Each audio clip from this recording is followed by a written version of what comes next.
Dude, I don't know what happened. Hit it anyway! Hit it anyway! Fuck.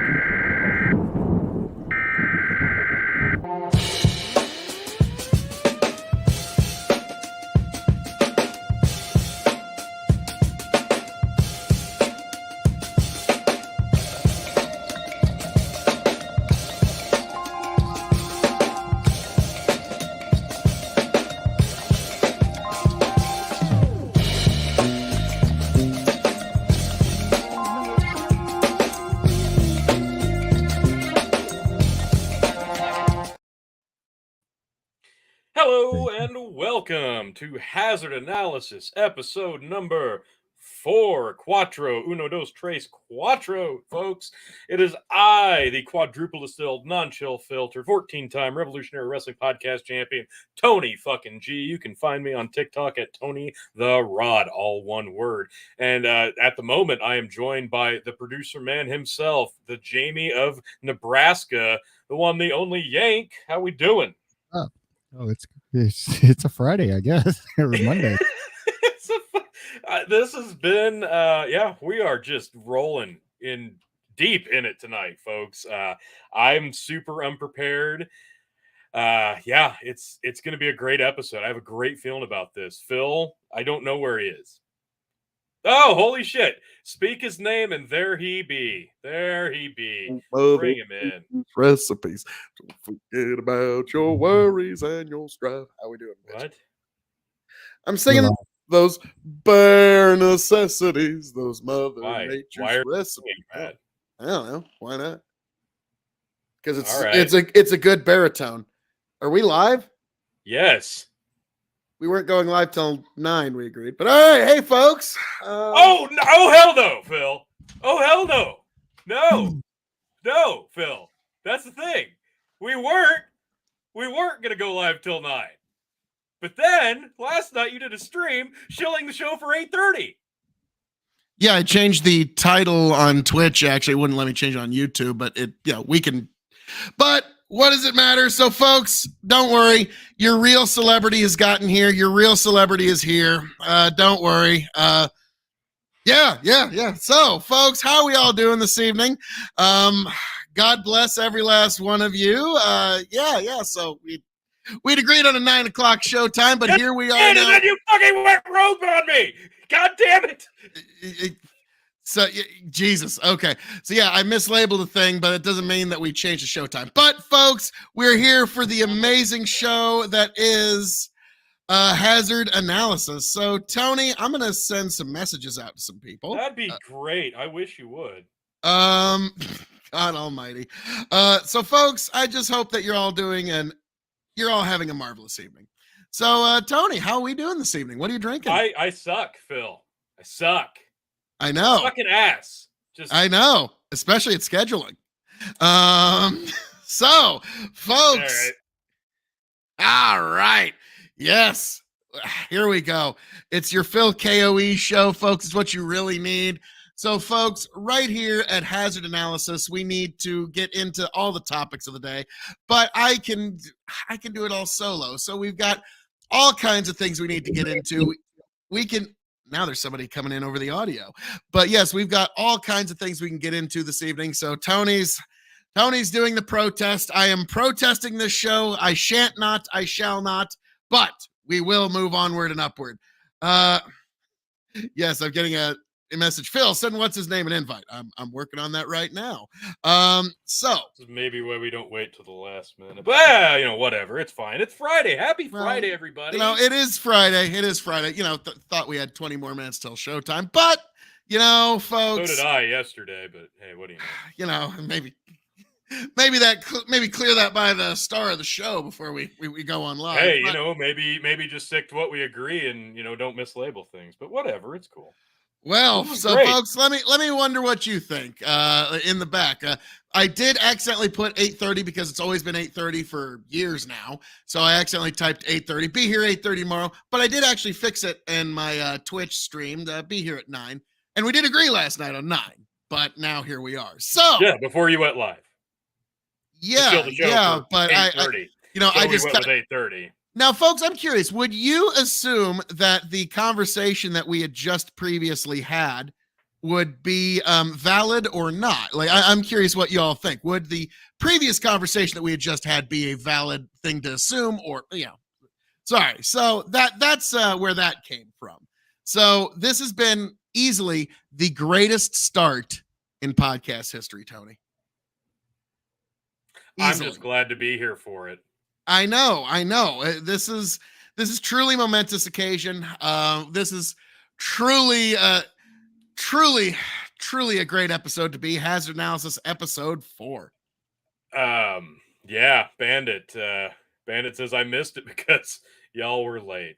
Yeah, we were definitely late and early at the same time. Yes, it's kind of it's depending on who you ask. We were late or early, so yeah. So Tony's just like wishing he could shove a pie in my face through the screen. I wish we were in person today. Like today, I wish Tony, we were streaming in the same because room. You'd be giving me such a big hug right now, and just like just a really tight squeezing hug. Yeah, right around the neck. Yeah, it would be sort of like a rear naked choke almost. But Justin, hug. I'm going to need you to clip out that Phil intro from tonight because that was amazing. Phil comes into the live stream singing Bare Necessities. What? Well, yeah, I didn't think we were live yet because I thought we had. Well, do you want to look at the fucking chat? Thought we had another 15 minutes. I know you did. I wanted to talk about the show and talk about all the amazing things that we got coming up tonight, and get a good format now. But now, Tony, the amazing Hazard Analysis audience gets to see how the sausage is made. Here's the sausage being made, Phil. Maybe don't wait till 5 o'clock on Friday to do that when I get home. Do what? Talk about the format. Well, when else are we gonna do it? When not when I'm literally finally at home for the first time in a week trying to. And clearly, family. Clearly, we need to schedule it like 3 or 4 days in advance now. This is how this usually goes. I'm like Wednesday. Okay, we got to figure out topics. What format's gonna be? Feels like, we'll get to all that. But hey. Well, here's a bunch of random thoughts I bet you weren't thinking about. And then 5 o'clock Friday hits. I'm finally home for the first time all week with my family. Notifications on Messenger. What's this? 2.5 minutes of Phil talking. Oh, he's going to have input on the show. None of that had anything to do with the show. I take umbrage to that. It all had lots to do with the show. I mean, everything I say is usually in promotion or in service to one of my many shows, because I am basically the Drew Carey of podcasting. There's no such thing as enough shows for me. That's true. That's one of the only true things you just said. Oh, Tony, it's nothing but truth that always falls out of my mouth. But now you must be the fiction in truth and fiction. Folks, no. I'm the one that spits the truth. Ty's the one who always brings the establishment's fiction. But another great show that I'm on.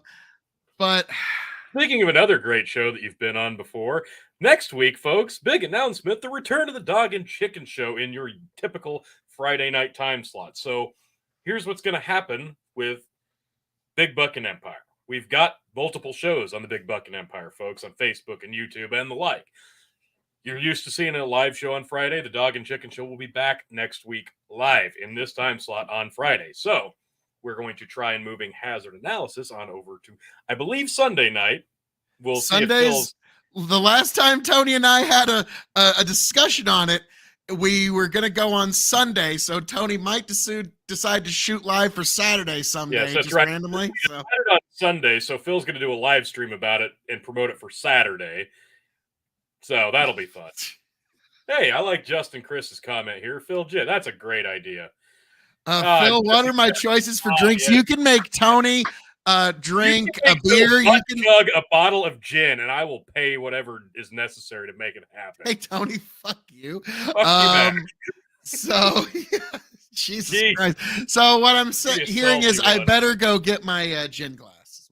Yes, and he's asking, yes, Sunday. Yes, folks, it is imperative that you like, share, subscribe to Hazard Analysis on YouTube, and make sure you're subscribed to Big Buck and Empire on Facebook, YouTube, and all the like, so you can see both shows this week coming up. We got a double header next week, and we'll see how that goes.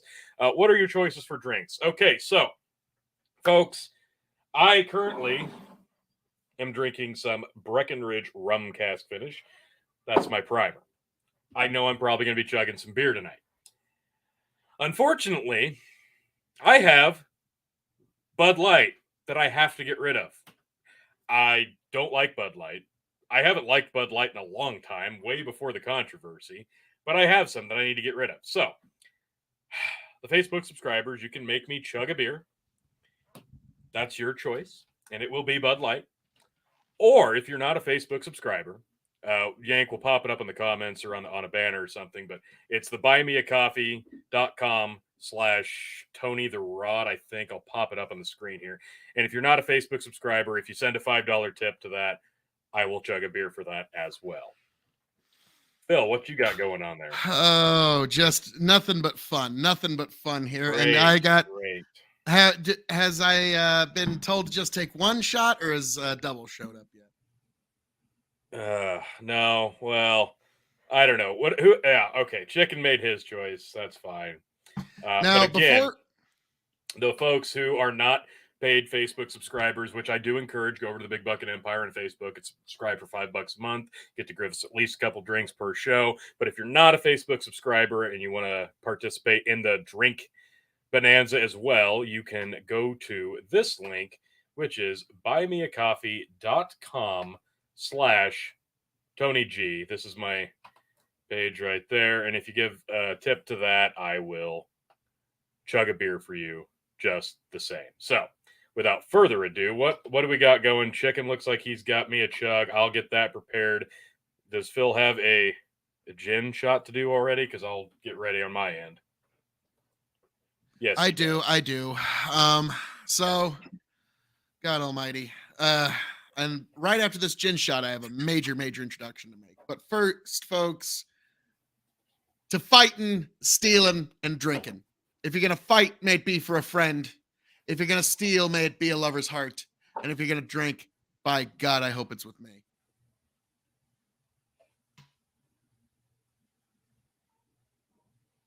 Ugh.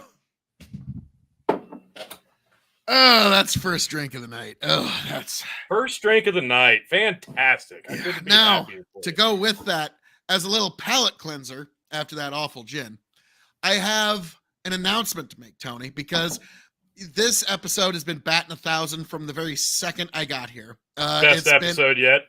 Basically, it's basically our best production we've had since our introductory episode of the Revolutionary Wrestling Podcast, in terms of production value and just pure charisma. I'm having a lot of throwback memories to that first Revolutionary Wrestling Podcast. I'm sure you are, Tony. I'm sure you are. I am.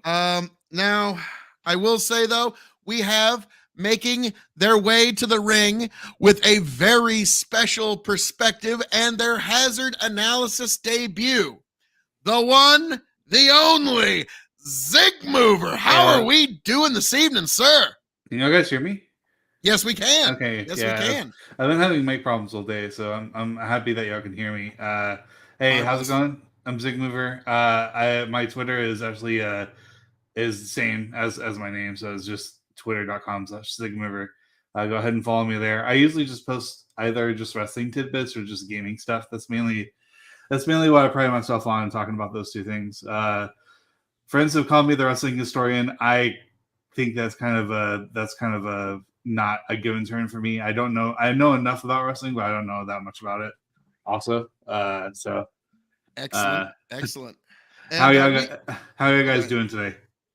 Never better. Welcome I was about to say it's been an A+ production today. We've had just everything's going swell. And yes, I was wanting to do the mic checks with you and everything, and you're here just in time, yeah, of course. Like 8:52, like I said. I literally just rolled out of bed. I actually went to lay down because I was tired, and I'm like, okay, I had to be up for this podcast. So I literally just rolled out of bed.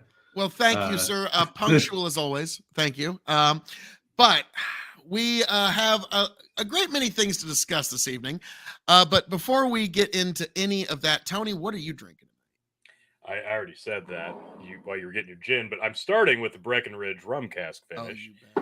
And I also have to chug a bunch of beer already. And For those of you who have missed it, yes, I do unfortunately have a bunch of Bud Light I have to get rid of because it's either drink it or shoot it. I don't know. I hated it before the controversy, so I'm just going to drink it. So, yeah, he wants me to do that. It's in a can, by the way. No, I will not. I will not be displaying the empties. I'm sorry, Bandit. I can't do that. And looks like Steven's coming in for another gin shot. I saw it. I poured it. Oh, well. Cheers, folks. This is disgusting. Oh, man.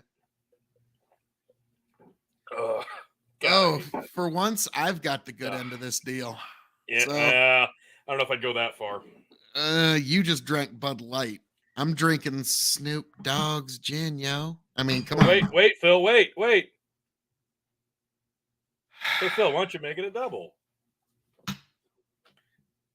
Oh, that's sweet. It's nice that Bandit got in on the fun. Bandit, I was just starting to like you. You said that a lot. You say that a lot these days. And when I do eventually get around to actually getting to drinking something I want to drink, I'm going to be drinking this Woodford Reserve Double Oak store pick from Spirit World, Whiskey for Good charity whiskey. So, yeah, that'll be whenever I can get into that. But,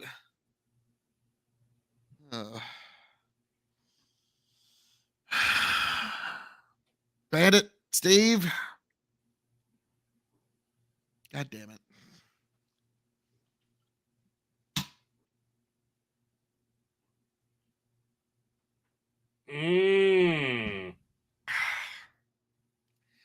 Woo! Your king of extreme and the prince and potentate of punctuality here, folks. God almighty. So, Zigmover, curious. This Friday night, are you enjoying any libation, or are you being a teetotaler like the last two presidents we've had? Well, here's the thing. I've recently, within the past like 6 months, become kind of straight edge. So I've away like all the drinking, all the smoking stuff, and drugs and everything. So I haven't partaken in libations in a while. My lifestyle, my body feels so much better after going straight edge for the 6 months. Good for you. Good for you. So, I got nothing against it. I was straight edge for 10 solid years. Tony remembers that nice little chunk of my life. So I decided, you know what? It's time to enjoy the delicacies of life. But, good for you, sir. Good for you. But if I was doing it, I would be probably sipping on some Stella Artois. That's like my go-to. Some Stella. So, but with the whole Anheuser-Busch stuff, I might actually start boycotting that shit too, because that's Anheuser-Busch as well. So it is. Yeah, we might actually touch on that a little later. So, folks, that'll be the main event for the evening, if you will. But like I said, whenever I can get to a clean glass, I'll be drinking on this. Mm-hmm. But without further ado, now, Zigmover, you and I have met on a couple of panels. We've talked mostly politics and such, so you can definitely hold your own in those regards. But I brought you on this evening to talk about something that's a specialty, and it's near and dear to all of our hearts here. And it is the sale of the WWE to Endeavor, making the tag team, the ultimate tag team of the WWE and the UFC, as now one major entertainment conglomerate. And so we've all been talking about this and trying to figure out what's what. And so you've been mentioning you're getting ready for some of the spicy takes. You want to get into it. And so I'm going to let you, Grow the Farm Up Nebraska also leads the nation in alcoholism. Also, funny fact, we're also per capita the highest state of smokers. We have more smokers in our state per capita than anywhere else. So now that we've even given you a little bit of a Snapple fact, Zig. Yes, sir. What do you make all this, good sir? The more and more I think about this, and when I first initially heard about the Endeavor deal, like the Endeavor merging with WWE, I thought this was a godsend. I'm like, oh, I'm glad the Saudis didn't get a hold of this company. I'm glad this group guy didn't get a hold of this company. Whatever. The more and more I think about this deal, and the more and more I think about this merger, the more and more I dislike it. And there's a couple of reasons. So the big standing fact is, and I've been kind of pushing for this. I've been a kind of a proponent for this for a long time. Is to make the wrestlers, instead of making them contractors, make them full-time employees with the company.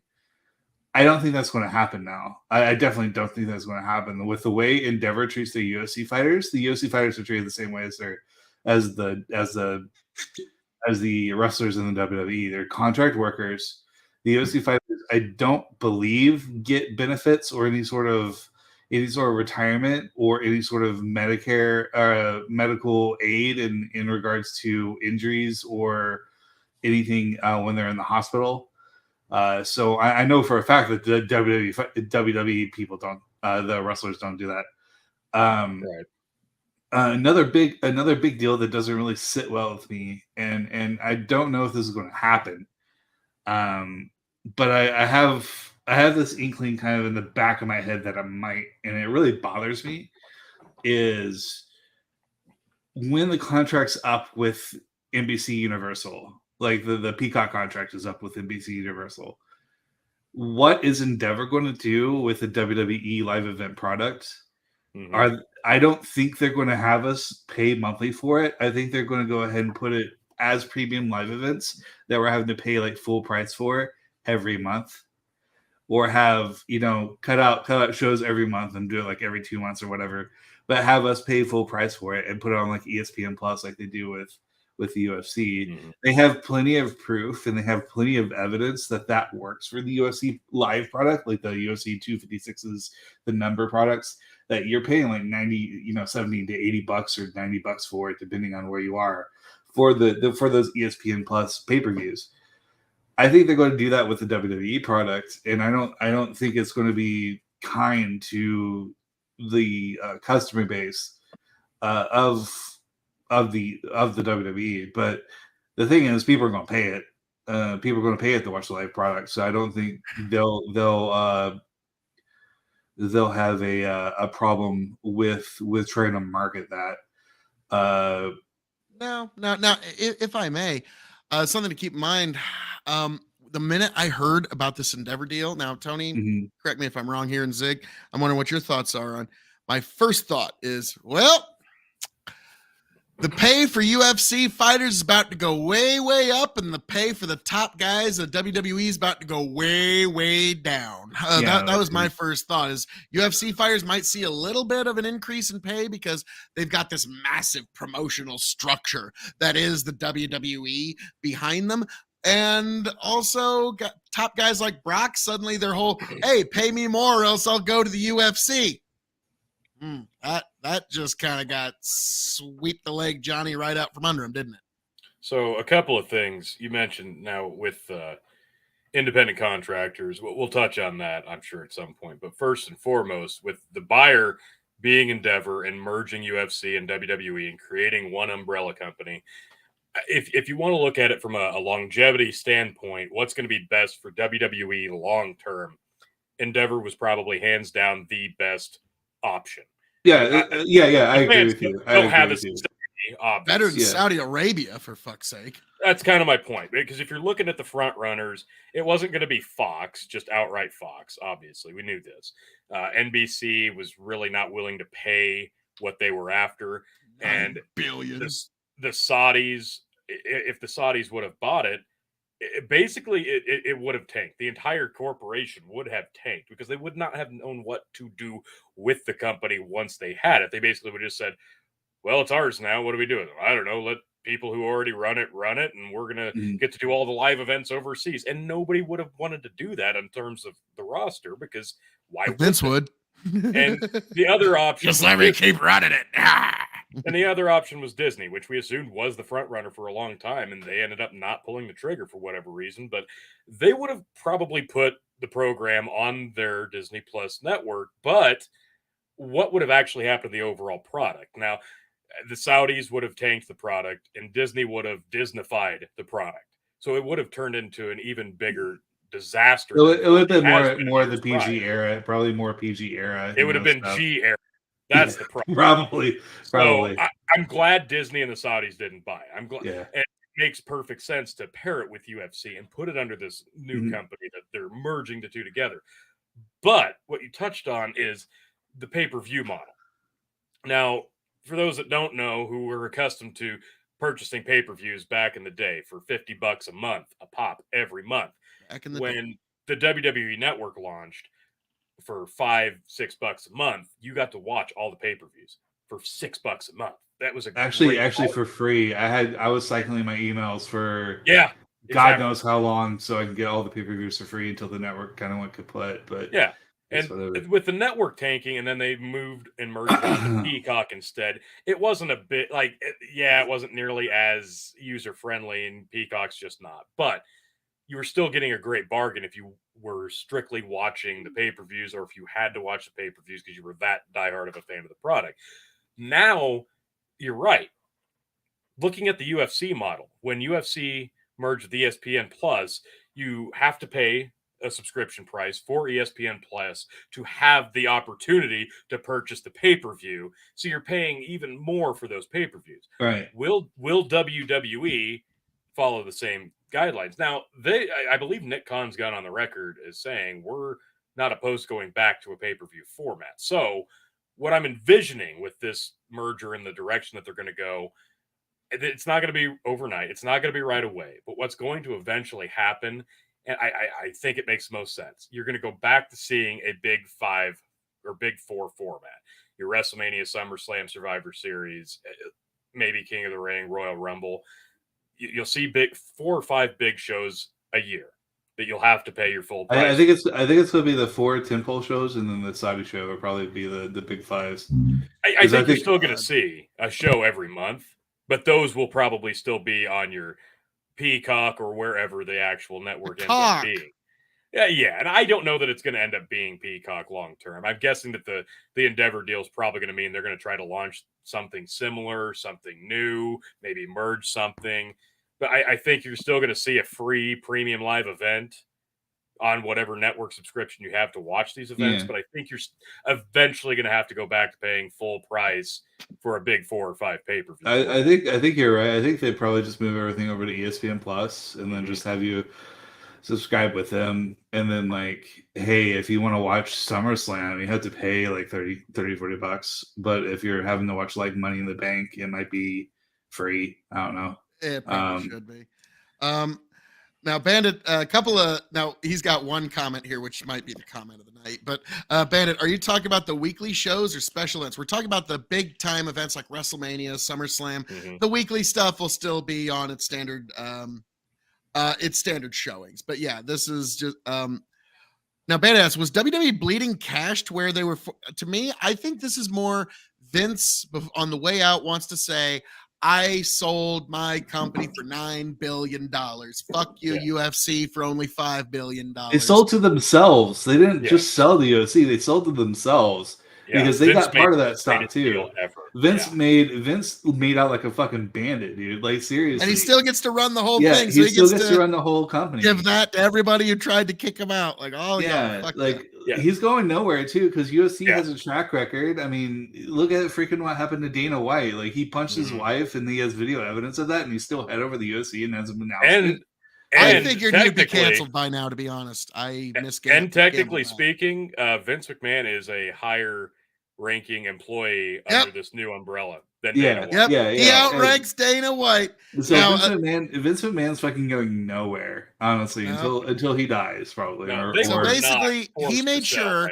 Like, a lot of guys don't know this, but in corporate world, it's all about measuring each other's corporate structures. Yeah. And Vince McMahon, when he unzips his file, he made sure that his corporate structure was bigger than Dana White's corporate structure. And that's what it came down to. 100%. It literally came down to that. Now, I have to say, Vince McMahon wanted to make sure that his legacy wasn't retiring after a scandal, and he'd been looking at the idea of selling the company long before this. In fact, Nick Khan was specifically hired to get WWE into a position that they could do just that for the most money imaginable, because that's what Vince wanted his legacy to be long before the scandals.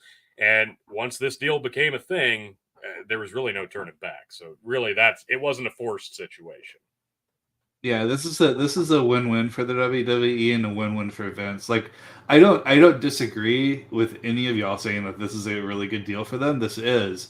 It's just I'm kind of putting it out there that hey, you need to be on the lookout for these things because these things are going to be like very not great for the wrestlers and not great for the universe as a whole.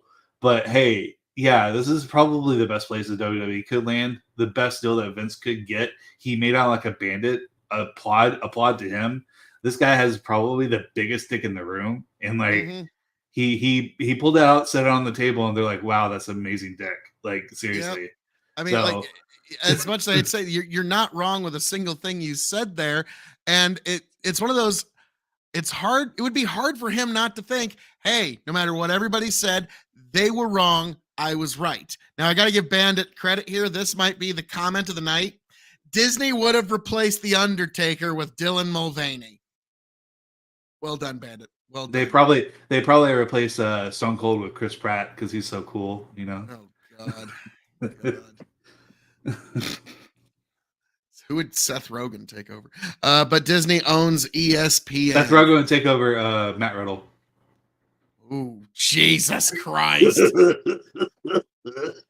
You're muted, Tony. Your beautiful voice is not coming through.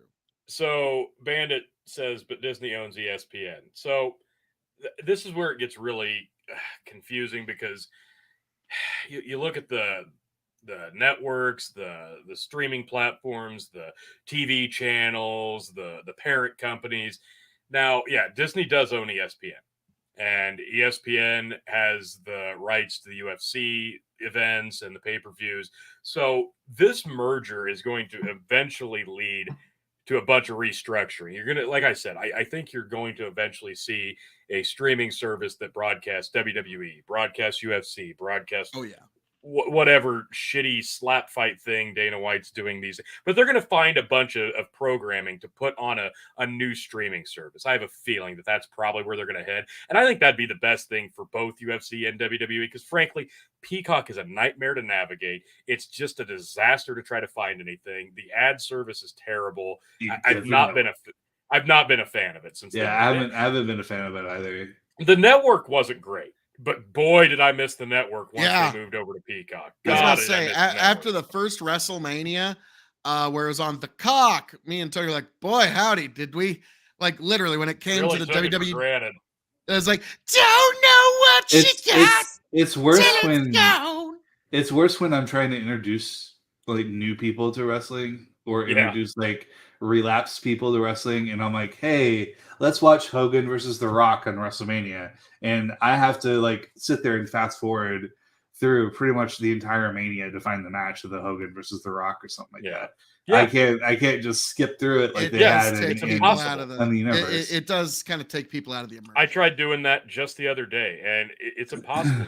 You have to sit through ads. You have to sit through ads. You have to sit through ads because you fast forward, and as soon as you hit play, it goes back to another ad. It's a disaster. I'm not a fan of Peacock, and this is me hoping. I hope that they move to their own streaming service. I don't think you're going to see. Honestly, I wouldn't be a bit surprised if the Fox deal ends and they have to find a new home for SmackDown. And it could be an ESPN type deal. This could all happen. I mean, it could change. I think Raw and NXT are going to probably stay where they are at USA because they have a relationship with them. Yeah, so USA is not going to lose them. I don't think they're going to go anywhere. I think probably honestly SmackDown might wind up on ESPN or like on one of the. That's kind of what I'm thinking. That's what I'm thinking. And then like when the NBC Universal contract for Peacock and the streaming contract for ESPN ends, I think I agree with you. I think Endeavor is just going to make its own like. The Endeavor Network. It's where it's like UFC and WWE 24/7, 365, something like that.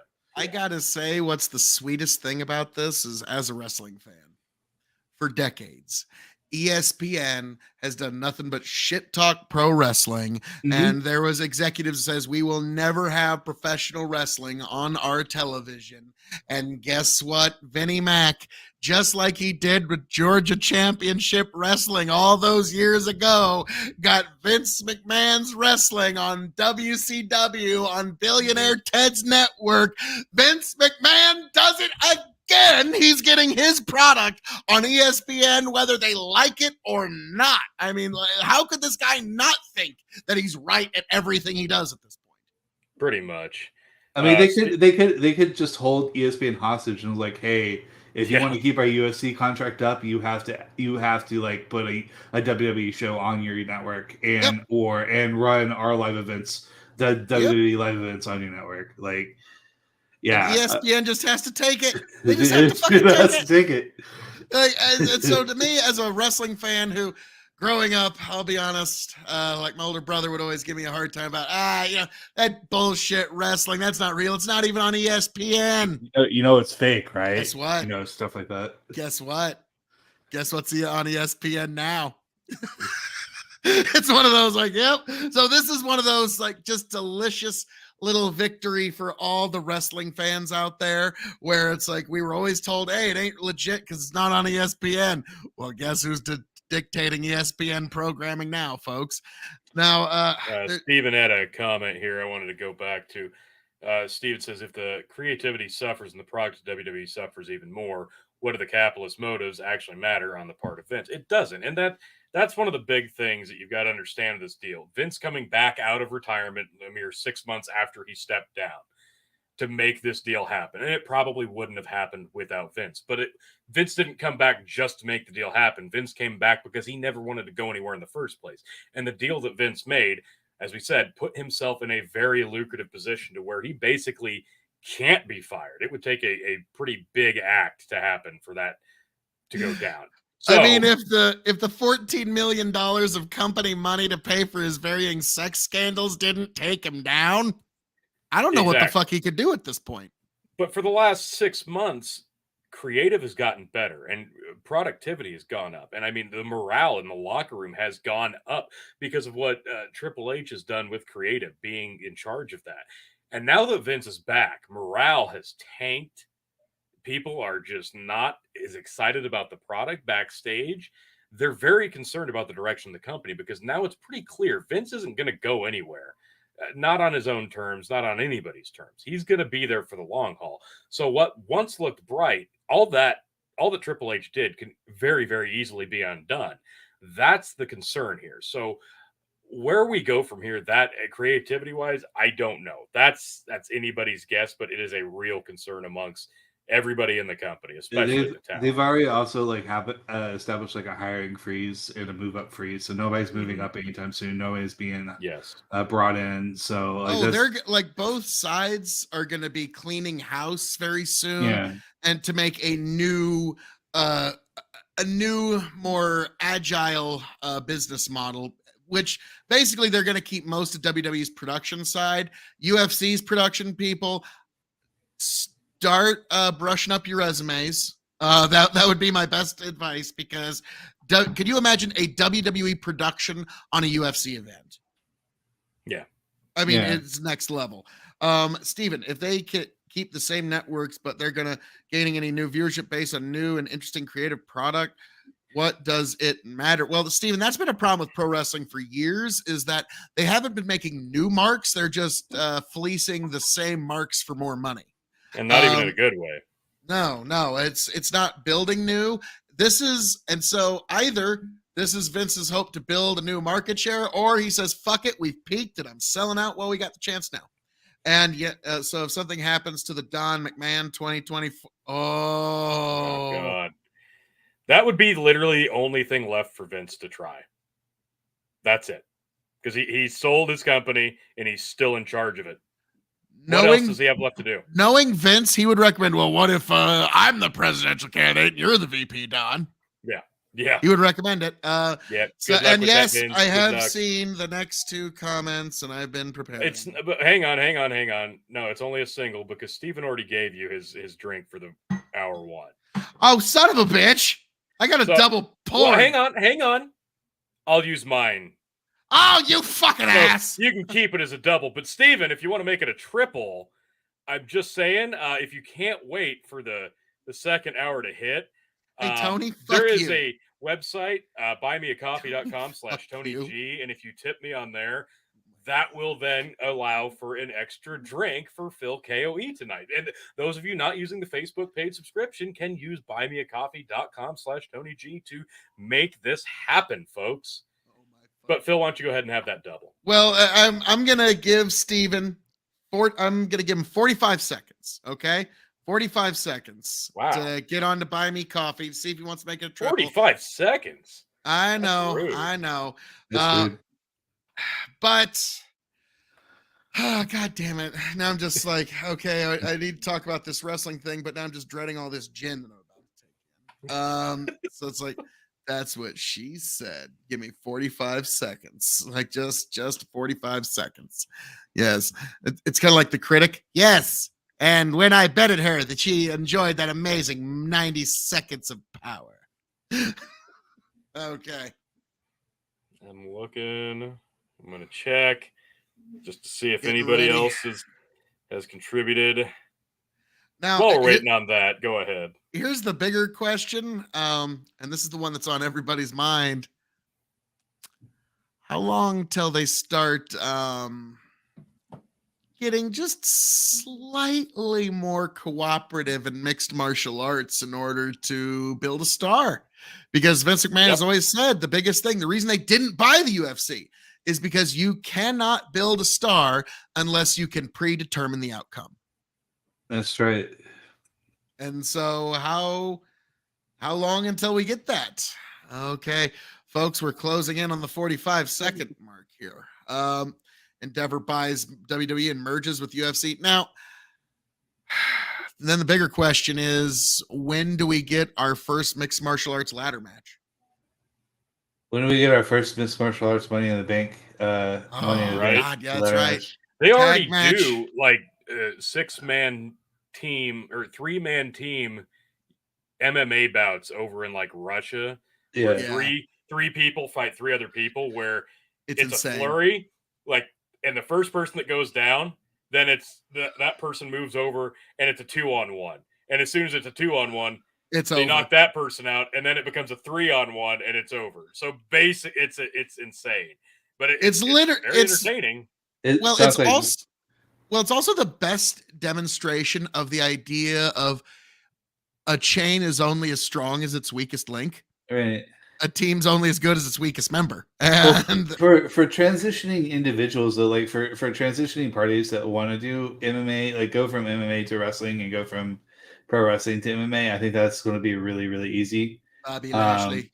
And yeah, like Lashley, or if like Riddle wants to go back to UFC for a bit, or if like Brock Lesnar wants to go back to UFC for a bit, or let's say Conor McGregor wants to come over and be for a bit. Well, it's a great, because what WWE is a promotional mechanism. Mm-hmm. And now that's combined, the thing is, like, if you're a pro wrestler that feels that you're just not getting your fair shake and that you're not getting your just recommendations or dues, you could say, you know what, fuck it, glove me up, put me in an MMA cage, let me show the world that I'm a legit badass and can beat ass. Maybe it'll give me some cred. And then when you get like the Conor McGregors of the world, when you get the Colby Covingtons of the world who come up, who are actual characters, the Chael Sonnens of the world, who can stick on the mic, but maybe they might get the fuck kicked out of them if they're fighting one of the top 3 guys nowadays. Might be good to put them on the stick for the promotional device it is WWE. So yeah, you're going to have a good little bit of crossover there. But like I said, I think you're going to see on the MMA side, they're going to be happy because paydays are going to creep up just a little bit. On the WWE side, it's going to be Blue Mondays because the money's going down, down, down. I mean, I would love to see characters like McGregor and Masvidal like in WWE. Like, honestly, I think like Masvidal would do pretty well as a character. McGregor definitely would do pretty well as a character. I don't know. So, well, now Ronda Rousey's going back to the UFC. Now, is that going to be the UFC or the UFC slightly bit of cooperation division? So, and that line's gonna be, well, Tony, I take it there's been no donation. Yeah, sorry, I'm trying to figure some other stuff out too. But yeah, go ahead and take your double, Phil. Oh, God damn it. Mm-hmm. All right, folks. It's with chagrin that I take this shot of motherfucking gin.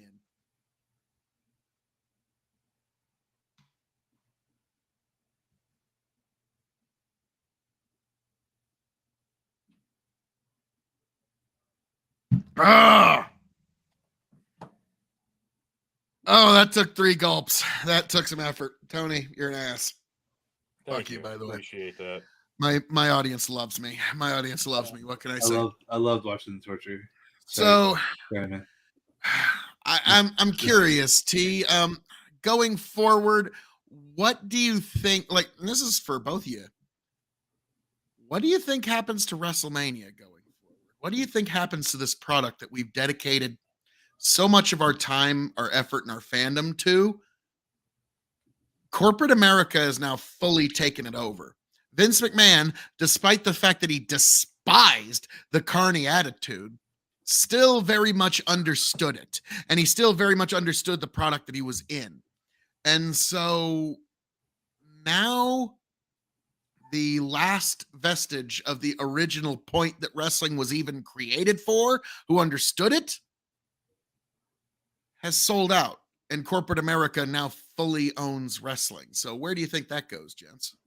I think it's going to get worse before it gets better. Yeah. Every single, it's going to be eventually like every single match is going to be brought to you by something, and it's going to have like a special like commercial gimmick to it. Please don't. Come on, the cinnamon toast crunch. The cinnamon toast crunch Undertaker match. You know, the cinnamon toast crunch Undertaker match. The Mountain Dew Dark this match. This match brought to you by Intuit TurboTax. The KFC commercial. Yeah, the KFC double down ladder match. You know, there was a Pizza Hut Battle Royal one time where Montez Ford basically just shoved pizza into the camera for 10 minutes. And it's not like WWE's a stranger, like whoring themselves out, selling prime real estate on the screen to advertising. Now, what was it? WrestleMania brought to you by Snickers? More like Snickers brought to you by WrestleMania one year, for God's sake. So, it was welcome to the Snickers show that will occasionally have some wrestlers on it. Unfortunately, Vince looks at his company the same way a NASCAR car owner looks at the car and goes, God, we could just billboard that fucker up. Yeah, we could put some CVS over here, some Walmart over there, some Tito's vodka right about there, some Duck Dynasty calls on the tailgate. Yeah, I still see some paint on the hood. Yeah, no, can't have any of that. We got to put a sticker on there. Can't have any of that shit. Let's put a Bud Light sticker on there. Well, they might want to do that. I think don't give many ideas. It's going on the rainbow card now or whatever. Oh God Almighty! Which, like I was saying, like with all the topics we're touching on tonight, pro wrestling, Bud Light. I mean, if we could just find a way to segue in NASCAR and Kraft macaroni and cheese, I think we got the bingo card for the Midwest, actually. But now, Tony, I think we're getting to that point on this topic where we asked a little bit about what you think it's going forward, but this is a way to even get deeper into this. On this show, Hazard Analysis, we ask at the end of every topic, what do you think the hazard is going forward for what we're discussing? And then your final closing analysis. So, Mr. Mover himself, I'm sure Zig is short for Ziganiel, Zigacurus, Mr. Mover himself. Sorry, I couldn't help myself. What do you believe is the hazard with this particular sale? And what is your closing analysis on this topic, sir? Can corporate greed be a hazard? Oh, yes. I was about to say that's part of it. Yeah, so I think corporate greed is going to be the hazard in all this, simply because like this deal, honestly, dude, this deal looks fishy as fuck on Vince's side. Like he made out like a fucking bandit. So my closing argument is this deal is the best that WWE could probably get out of anything. I'm super thrilled that they got this deal. I think this is probably like I said, a win-win for them. I'm just like kind of really skeptical on the future of the WWE product, and I don't really want it to go down the hill that I think I'm seeing it going down, because I think it's going to be bad for the product overall. But you know, we'll see. We'll see how it goes. I guess there's no hope for the wrestlers getting full-time employment contracts or employment benefits at all now, because that's not going to happen anymore. That was like the one huge benefit that I thought was like, hey, Disney, if they're Disney, they could be like full-time Disney employees and actually get fucking benefits and medical stuff and whatever. That was like the only upside for Disney taking over. But hey, we'll see. My future predictions are that it's probably going to be worse than it is right now. And we're probably going to have to pay a lot more money to watch wrestling. But I hope that if it gets worth it. I don't think so. I think it's going to be super highly commercialized now. Now that Endeavor's here, and they're going to try to milk WWE live events for all the money they can. And yeah, so that's my closing arguments. Tony, corporate greed. You've been watching WWE since you were 5. Okay, when I watch pay-per-views with Tony will just say, just randomly, and Randy Orton's about to jump out with an RKO.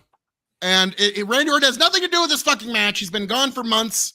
There's no reason that anyone should. But Tony's like, nope, they got the camera set up just right. Randy Orton's about to jump out with an RKO. So Tony could probably not only be a writer, but he could also be a production understudy under Kevin Dunn if he actually wanted to. So you've been, like, when I was a kid, I grew up watching Georgia style wrestling. I was in WCW. My grandparents and parents had Turner syndication on their TVs. So that was. So I was a WCW kid too. I was a WCW kid just like you. You had Turner syndication on your parents' TV. Yep. Of course. It's really weird when you listen to the guys talk about who had Turner syndication, who was on USA Network and stuff. Like, that was really the big thing that determined what kind of fandom you were going to be. Were you on Turner syndication or not? And like, that was the big deal. But so Tony, something that you've dedicated a lot of time to is now going to be shifting for the first time in our lifetime out of McMahon hands. What do you think is the hazard, and what is your closing analysis here? I think the hazard is just that we knew this going in, that Vince was never really ready to step down, but he did it because he felt like he had to. And once he saw that the door was open for him to come back, he took that opportunity and ran with it. So the hazard is that the company is going to implode from within, because Vince McMahon is not the type of person that's ever going to admit that he's wrong. Now, granted, the deal he made, it was amazing. It was the perfect deal. It was perfect for Vince. It was perfect for WWE. It was perfect for you. Like, it was perfect for everybody, except the brand's longevity, because nobody is excited about it with him at the helm right now. We got a taste of Triple H, what he could do with the company with all control. And we got a taste. I say a taste because I don't think he went all the way to the deep end with it, because he knew in the back of his mind, I don't think Vince is gone either. And we saw it. So the hazard is that with Vince still very much in charge, the company's going to implode and the deal might all be for naught. But that's not going to hurt Vince McMahon at all, because he made the deal. So now his legacy is intact. It doesn't matter what happens to the WWE. And I think that's the big hazard. My analysis is, it's probably going to be more expensive to watch WWE moving forward here in the long run. And I think that is probably going to end up hurting viewers, because it's not like in the last 10 years they've done anything to create new fan base. They've just been, like you said, kind of holding on to the ones that they've had. So wrestling can't really create new stars right now with the way that the product is moving. So I don't see it being able to hold what they have unless something changes, and that something is Vince McMahon. And my analysis is it's not going to change, not for several more years. Well said, T. Now, for me, the hazard is something that we all kind of know, but it's remained unspoken. The hazard is severing that ever important and so delicate, it's so strong, but at the same time, so delicate relationship between the fan and the wrestlers that are in the ring. That it seems like it's strong, but it can also be severed very easily. Think of like when the Von Erichs turned heel in WCCW, everyone went, well, fuck this whole thing. Jesus Christ. And they never recovered their business there. The finger poke of doom. A great example. And like, even to bring it out into wider pop culture, look at how the new Star Wars movies were so ill received by that just iron strong fandom of the Star Wars folks. And there was something severed from that point. Like even the guy, Mark Hamill said, yeah, I don't really like this Luke Skywalker. This Luke Skywalker sucks. And so there was a big disconnect between what the corporate board wanted and what the fandom actually desired. And we're seeing that all over the place on Amazon, Netflix. We're seeing that everywhere where the fandom is voting things down, but the corporate board wants it up. And so that's one of the biggest hazards. The other big hazard out of this is the very big potential for mixed martial arts to become a worked endeavor in the next few years. I'll be honest with you. There's something that a lot of people don't know about, and I kind of got privy to in my time in mixed martial arts and the best example of this is Randy Couture versus Gabriel Gonzaga. It's the best example of this, where a wrestler or a fighter knows that they're just not going to make it. They know they're outmatched, and they just kind of give when they're getting pounded on, they'll just kind of give the ref a look, and the ref knows, okay, it's done. It's over. It's over. Yeah. And people are going to think, that is going to become a lot more prominent, and then it's going to become a bit more I wonder if the potential is they're just straight up going to say, okay, fighter B, you're taking the dive, fighter A, you're taking it, or are they just going to do fighter A hasn't had a legitimate drug test in 2 years, and there's a lot of different ways that you can get around that and really work that's what Japan Pride FC they did a lot allegedly, winky face, but no, there's people who actually said that some gyms just didn't really see a drug test all that much. Why would Pride need to do drug tests when they were already running scripted fights? Well, no, here's the thing is it wasn't it was only half scripted in some of them where just fighter B was told you're taking a dive. Fighter A never knew. They thought they just beat the fuck out of somebody. And so that's one of those where that gets a little fuzzy because fighter A's never got fuck you, I wasn't in a scripted fight, I'm just that much of a badass. And then fighter B, is he just having sour grapes because he got the fuck kicked out of him? That's a legitimate thing that we'll never be able to fully know, but it was pretty well stated that some gyms didn't see nearly the same drug scrutiny as others, and that's one way of doing it. And so that's the other hazard going forward is because I love pro wrestling, but I also love the integrity of mixed martial arts. And the times that those two get a little too close together, I'll be honest with you guys, I didn't like Samoa Joe versus Kurt Angle in the cage at TNA. Tony showed me that match when I was deep into getting an MMA. I didn't like it because I felt like it was pro wrestling trying to be MMA. And these two things are two very different. It's like stage trying to be a movie or a movie trying to be a play. It's no, these are two very different things that I enjoy for two very different reasons. And so that's the hazard going forward is it all becomes one big clusterfuck circus. The analysis, I have to agree with you guys. Get ready to pay $50 for WrestleMania again, folks. But if you want to see the watch-alongs to WrestleMania, just come right here to Hazard Analysis on YouTube, Revolutionary Wrestling Podcast on YouTube and Spotify, and Big Buckin' Empire on YouTube and Facebook for our WrestleMania watch-alongs. We will make the investment so you don't have to, folks. You just come here and subscribe and listen to our watch-along, kind of like your grandpa used to listen, or great-grandpa used to listen to baseball games out of the radio back in the day. Yeah, do y'all watch AEW shows? Oh yes. Actually, we did our first watch along for AEW Revolution with the Iron Man main event. Yeah. That was a spectacular time. That was just like that was what kind of inspired me. Like, Tony, I think we need to do more watch alongs because that was some of the most fun I've had. On the Iron Man match is probably like one of the best matches I've seen in the AEW pay per view in a long time. Yeah, that's probably my favorite match of the year right now. I was about to say, do you have a better nominee for match of the year other than that at the moment? I know we're still fresh in the year, or at least to the halfway point.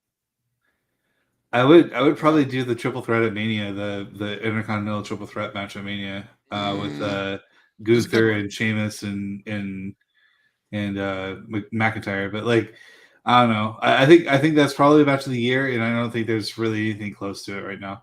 Now, I did forget one thing though. Now I would say on Mania there was one match that was better, and it is my closing piece of analysis here is, Tony, you need to analyze and acknowledge your tribal chief of the Revolutionary Wrestling Podcast. And it was when Roman Reigns defeated Cody Rhodes. That was easily the match of WrestleMania for me. It cinched my reign as the tribal chief of the Revolutionary Wrestling Podcast. And it ended that no good Champ Chicken's 3 WrestleMania running streak on the RWP. And so I know that was a good triple threat, but the tribal chief being acknowledged as Roman Sammartino for me was the match of WrestleMania, but it still didn't top the Iron Man match. I mean, they're eventually going to put the belt on Cody. Like, that's the biggest kind of recruiting factor WWE has over AEW. Is like, hey, come to WWE. We'll put the belt on you. You know, we'll put the championship belt on you if you come to. Well, they didn't. I know, but nope. And they will put the belt on Cody. The Raw after Backlash 2028, after Roman has defeated Bruno Sammartino's record. It's not gonna happen. Tony, acknowledge your tribal chief, Bruno or Roman Sammartino. It's going to happen. It's going to happen at the Saudi show. I almost guarantee it's going to happen at the Saudi show. I don't think they can do it there. There's no way. It's got to be Mania or nothing. And so it'll be next year will be the soonest opportunity to get the belt off of him. And even I don't then, even like the idea tribal chief will put the Rock down. I don't even like the idea of waiting another year for Cody versus Roman, because then it's even more predictable. The Saudi show is like 1,002 days on the dot of Roman's reign. So if they want to get him off after the 1,000 days, the Saudi show is probably the perfect place to do it. Well, you see, the thing is, what they want to do is have the tribal chief go to Hollywood, be in the next Fast and Furious 27 or whatever the fuck we're on at this point, as WWE Undisputed Universal Champion, because they can put that in the movie taglines. Undisputed Universal Champion of the WWE, Joe Roman Reigns in Oahe in Fast and Furious 14. And so, yes. He was already in the Fast and Furious movie. I know, but he's now a part of Fast and Furious lore, so they can bring him back for more. And he's a bigger star now. And they can give him his own car and his own awful lines. Okay. No, I don't see it at the Saudi show because I don't think what a slap in the face it would be to fucking the UK, as hot as they were for the McIntyre match. Like, everybody kind of expected that, like, holy shit, they could throw an audible here now. And then the Cody, we expected at Mania. No. If they do it at Saudi Arabia, I think that's just a big slap in the face. I don't think they'll do it there. I think at the if it's going to happen this year. It could happen at SummerSlam. Yeah, but it's fucking Bray Wyatt. The Saudi shows where they fix their fuck ups. I will give Zig even when Bray Wyatt's over as fuck, they still don't respect Bray Wyatt. Now, I've been given 2 gin shots, T, by 2 no goods. Yep, you sure did. There you go. Bandit, Phil acknowledged the gin shot, and then there's one right after it. And Tyler. Yep. And then now, Phil now thinks 14. Yeah, exactly. Is that Bud Light he's been drinking? And now, yes, the drinks do reset. So now, Steven, now you may give your drink again. All right, I'm going to wait 30 seconds to see if Steven wants me to make it a triple. Yes, the drinks do reset. We are in hour 2. So, we got Zig saying that the title reign ends. I think it's either Saudi show or SummerSlam. It ain't gonna be this year. But I don't know. Some people saying it's not gonna be this year either. But I doubt they're probably gonna, because Roman Reigns is not gonna be on every single pay-per-view. So I don't think they'll. keep the title on him without. The only way it's going to end this year is if they can line up a premium live event in Madison Square Garden where Cody beats him for it, MSG. That's the only way. Otherwise, it's probably going to go to Mania, and Cody will get him there. Okay. No. Next year it'll be the Rocket Mania, and the Tribal Chief will just put him down as well. So, okay, we've given 30 seconds. Yeah, go ahead. So, give me full screen here, Tony. And this particular shot is a double shot in dedication to the two tribal chiefs, the tribal chief of WWE, Roman Reigns, and the tribal chief of the Revolutionary Wrestling Podcast, Hazard Analysis, KOE Nation, and Big Bucket Empire, and Truth and Fiction Show on the Drew Carey Podcasting. Your tribal chief of all podcastery, Phil KOE. For you folks.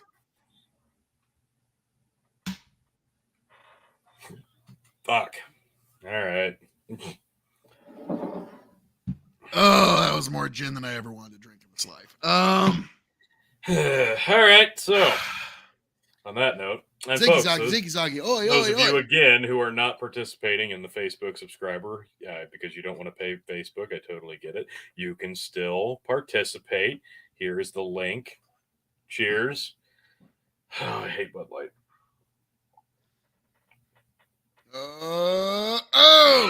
Tony, that's the slowest I've ever seen you drink a beer. That, like, you must not. Because it's disgusting. Yeah, no, it's funny. Bud Light's fucking nasty, dude. What's funny is my boomer parents, they watch the show once in a while. They're like, Phil, can I just give you an envelope with like $100 and you just give it to Chicken, and then we can just make you fuckers do things all the time? Like, yeah, you can. Yes, you can. Actually, so there is no depth to our shallowness. No. Come on now. All right. So we have butchered this topic. We are in hour 2. Oh, we beat this horse to death and then we ate it. It was a little gamey, not gonna lie. So let's move on to topic number 2, folks. This has been all over. It's kind of a big one. It's a big deal right now. Oh baby, Bud Light is Tyler. It's not good though, man. It's not good. You gotta move on. You gotta get something good. Might I recommend? It's gotta be Anheuser-Busch. At least go Busch Light. Might I recommend anything else? Coors Light actually tastes decent. I mean, you know, anything but Bud Light. Folks from Nebraska, all like my mom always used to tell me about Coors. Like, yeah, back in the 70s, like people would go to Colorado and bring Coors back, and that was like the big thing. And then Coors got better distribution deal, and that whole thing went out the door. But yeah, so folks in Nebraska, some folks a couple years older than me will remember smuggling in Coors in Nebraska. But I live in Texas. We drink Shiner here, so that's pretty much why we drink Shiner on tap is absolutely fantastic. Yeah, I believe yes. Tony, you might have a certain brother G that is into that particular. Yeah, I got a brother in DFW, and yeah, Shiner is a go-to. I'm a big fan. Nice. So we have the Bud Light controversy, and boy, what a controversy it is, because everybody's talking about it. So let me ask you something, guys. Now, Tony, I know you don't drink Bud Light because it's piss water that they replace the barley with rice. I know that's why you're not really so big into it. But yeah, I used to drink Bud Light, but I can't anymore. It's just not good. So the bigger question is, they've got a new spokesperson for Bud Light. Have you heard? Have you seen this? Have you heard of this? I've heard of this. Yes, it's something that everybody's talking about one way or another. We have Dylan Mulvaney that was on a couple of cans of Bud Light. They sent these cans to Dylan for a promotional shot.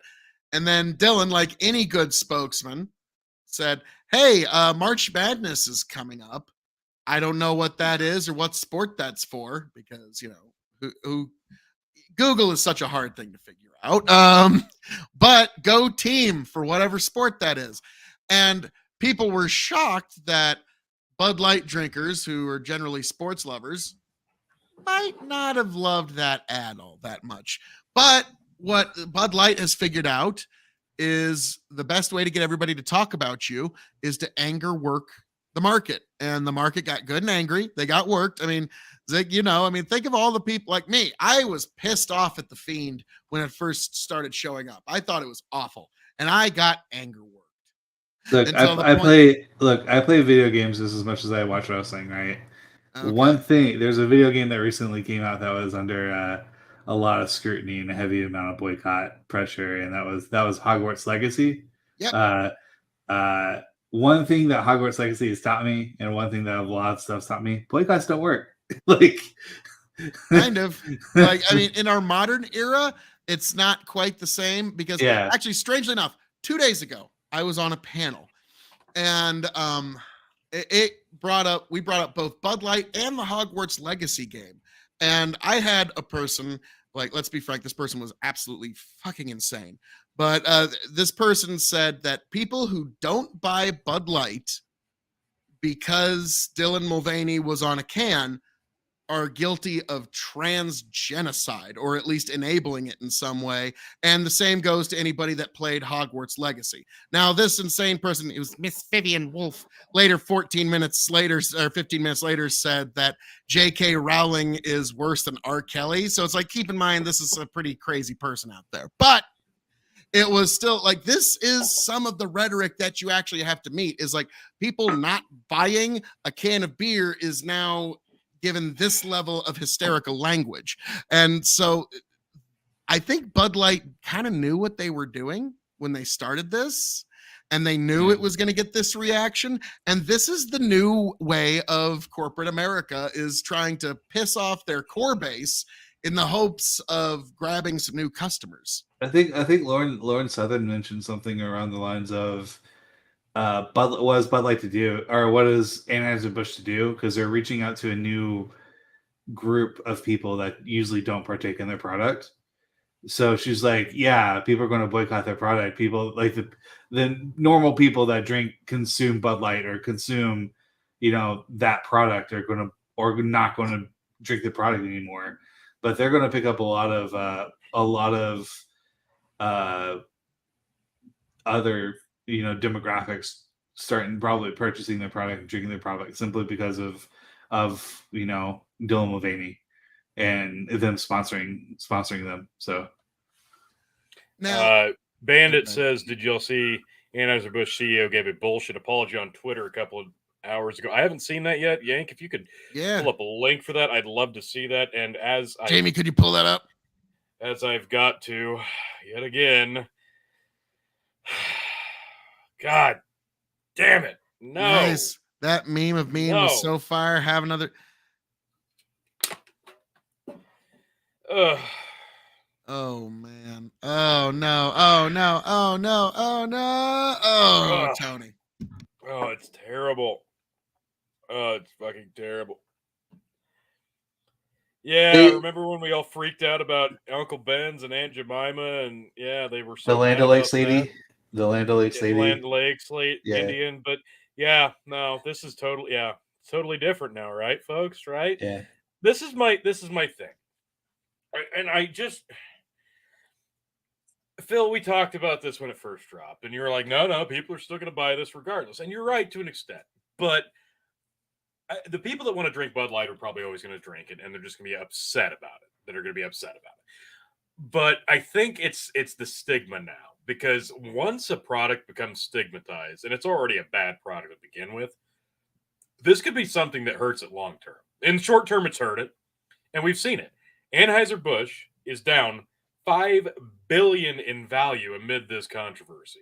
That's pretty big, regardless of the long term. It's not nothing.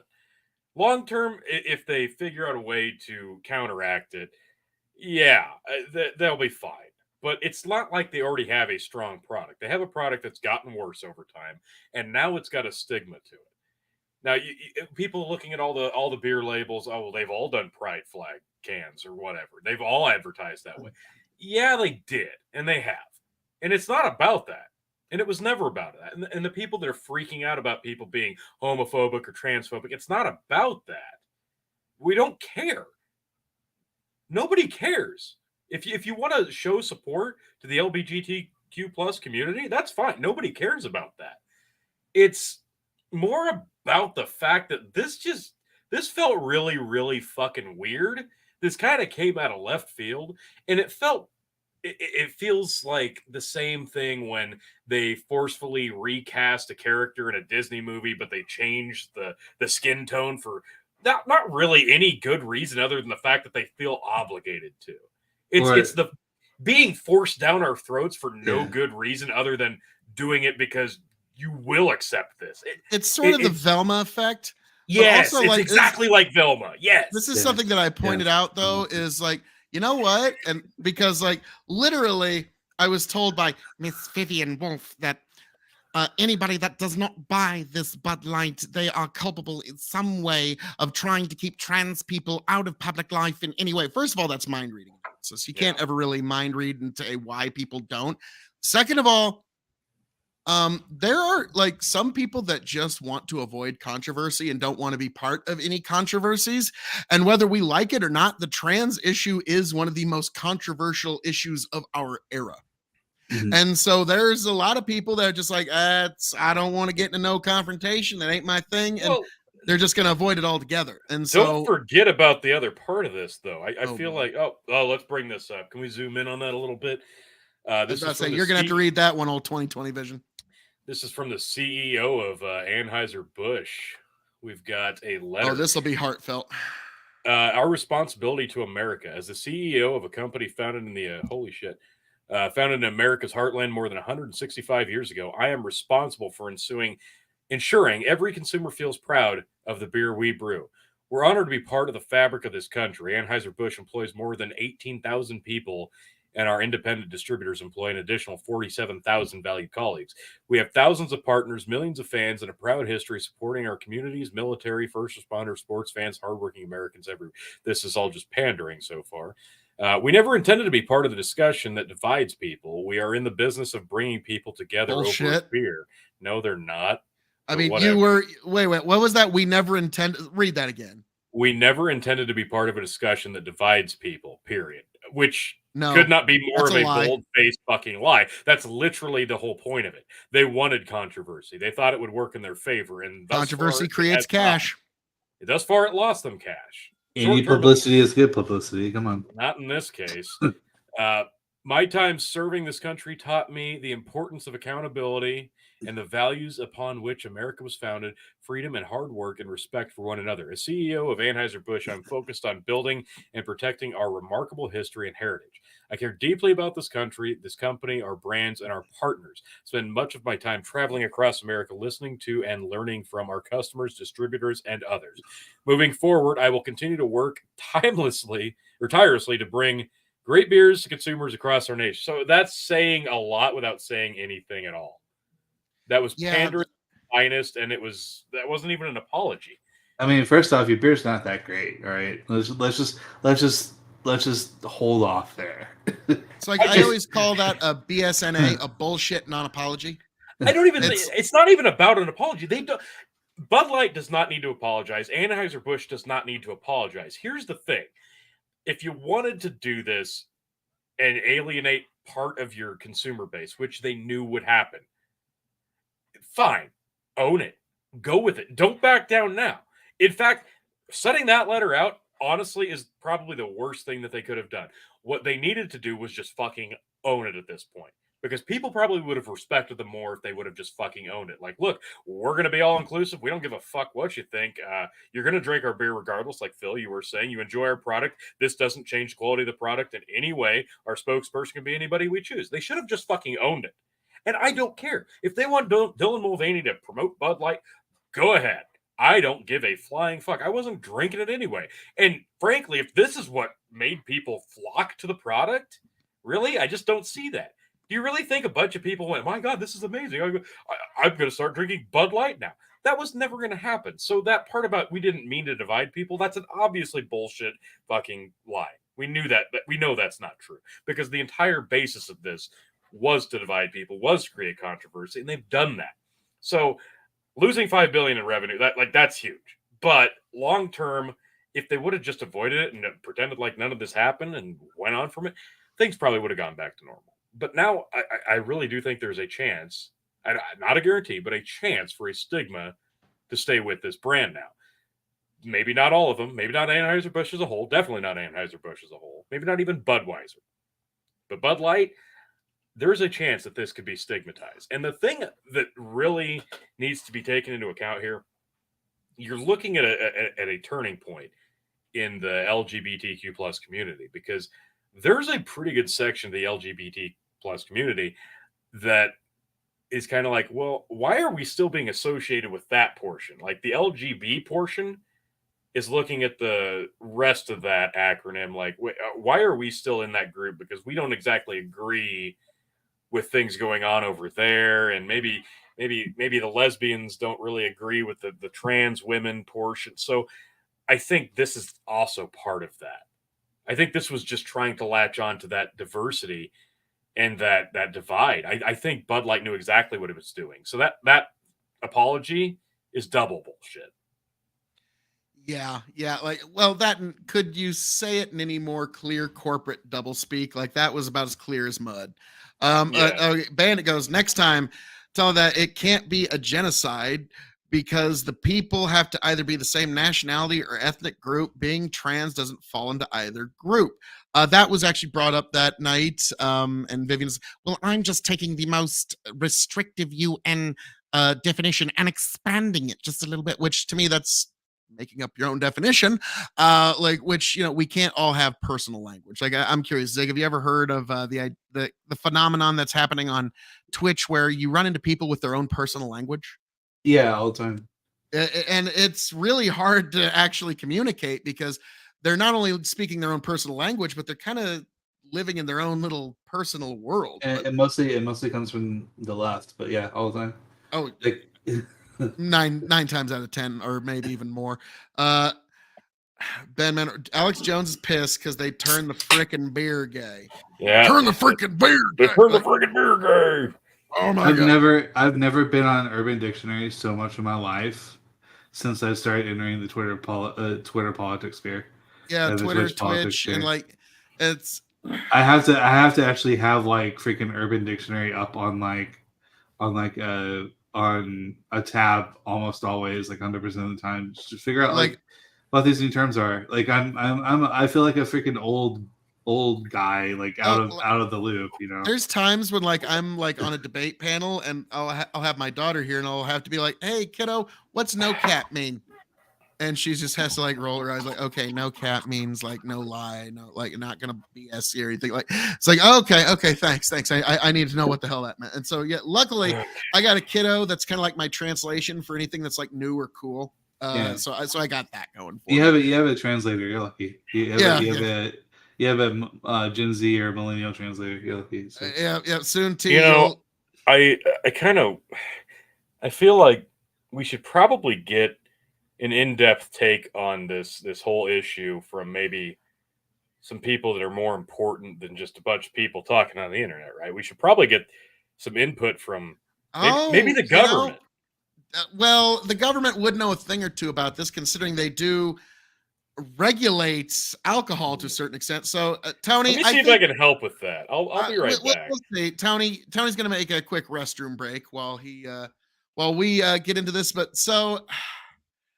Yes, the Bud Light chaos and controversy. But I looked at it like this. It's a perfect time for me to go straight edge, so I don't have to be.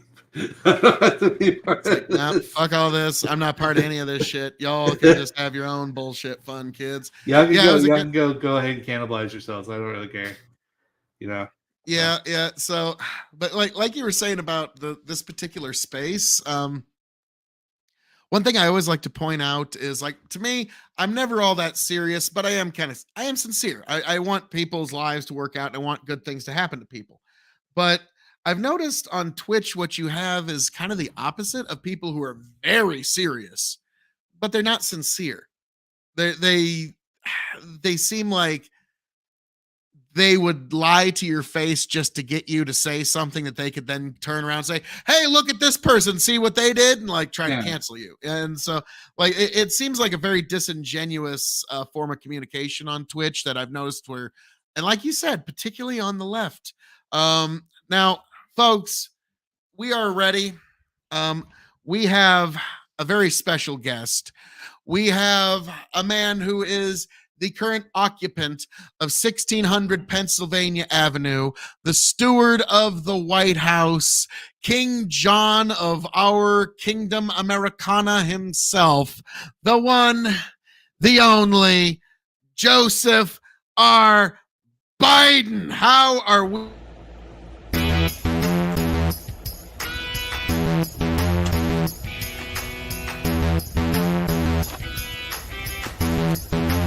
Oh yeah, Mulvaney 316 says I just lost you $5 billion. And if you're not down with the LMFAO plus community, give me an old Joe, yeah.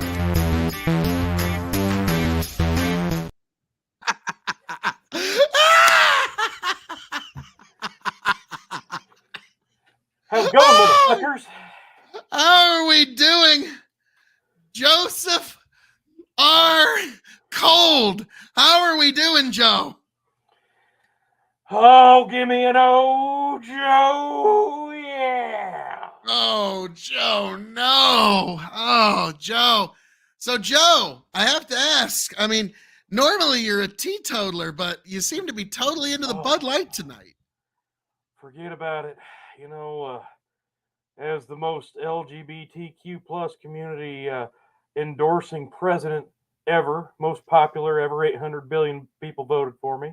700 billion of them were of the community. I'm here to show my full support for the community, for Dylan. What a great job for an American product. It's inspiring. It's inspiring. And frankly, you know, the revenue that he's brought to Bud Light, just tear to my eye.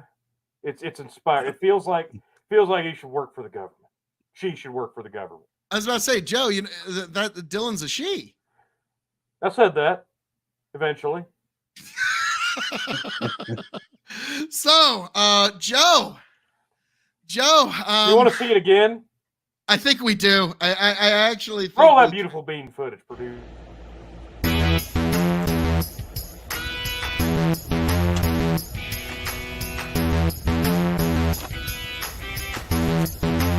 Oh yeah, Mulvaney 316 says I just lost you $5 billion. And if you're not down with the LMFAO plus community, give me an old Joe, yeah.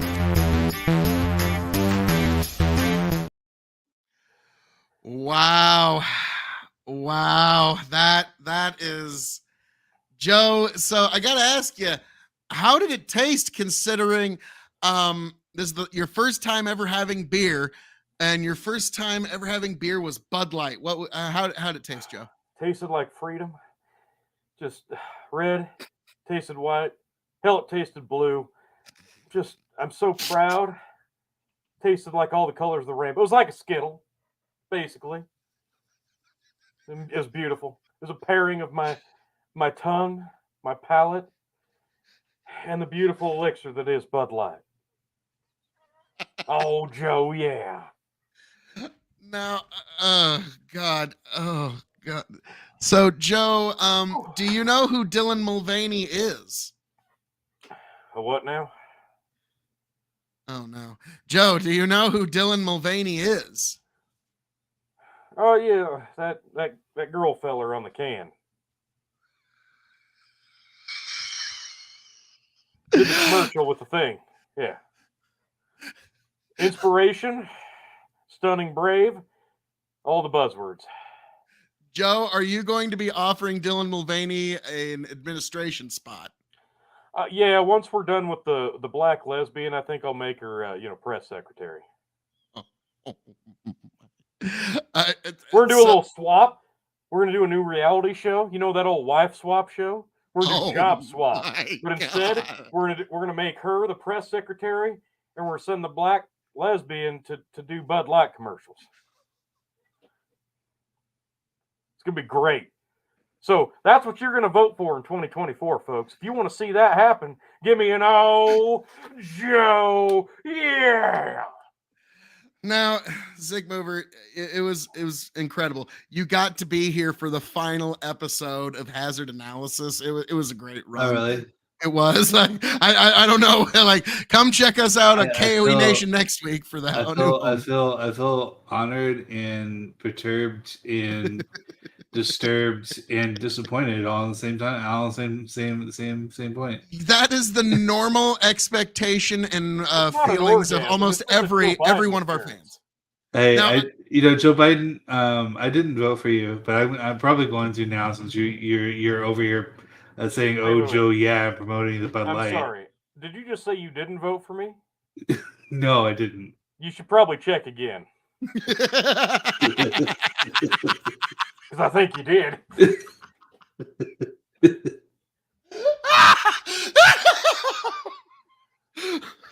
2024, folks. Get ready.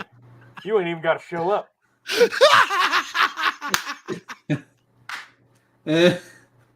Oh my God. So if you want to make Tony G chug Bud Light, don't only just give me a Joe, yeah. You go to buymeacoffee.com/Tony G, and those votes will also count for Joe Biden 2024. Jesus Christ. Okay, now, Zigmover, this is a historic moment. Our current occupant of 1600 Pennsylvania Avenue has stopped by. Is there any question you got for good old Joe? Or did he pretty much just answer it all right there? He pretty much answered everything. He pretty much answered everything. All the troubadours, all the hairy legs. You know, it's simple, really. Oh, hey, Joe Biden, I have a question for you. Actually, now that I think about it, what are your thoughts on the Endeavor deal, the Endeavor WWE deal? The We Network, it's a good one. I'd like to see them be a little more inclusive. Need to be a little more family friendly, like drag shows. They should probably show some of those on that channel. Especially to kids. They need it's important to learn about that. The We Network is Oprah, Joe.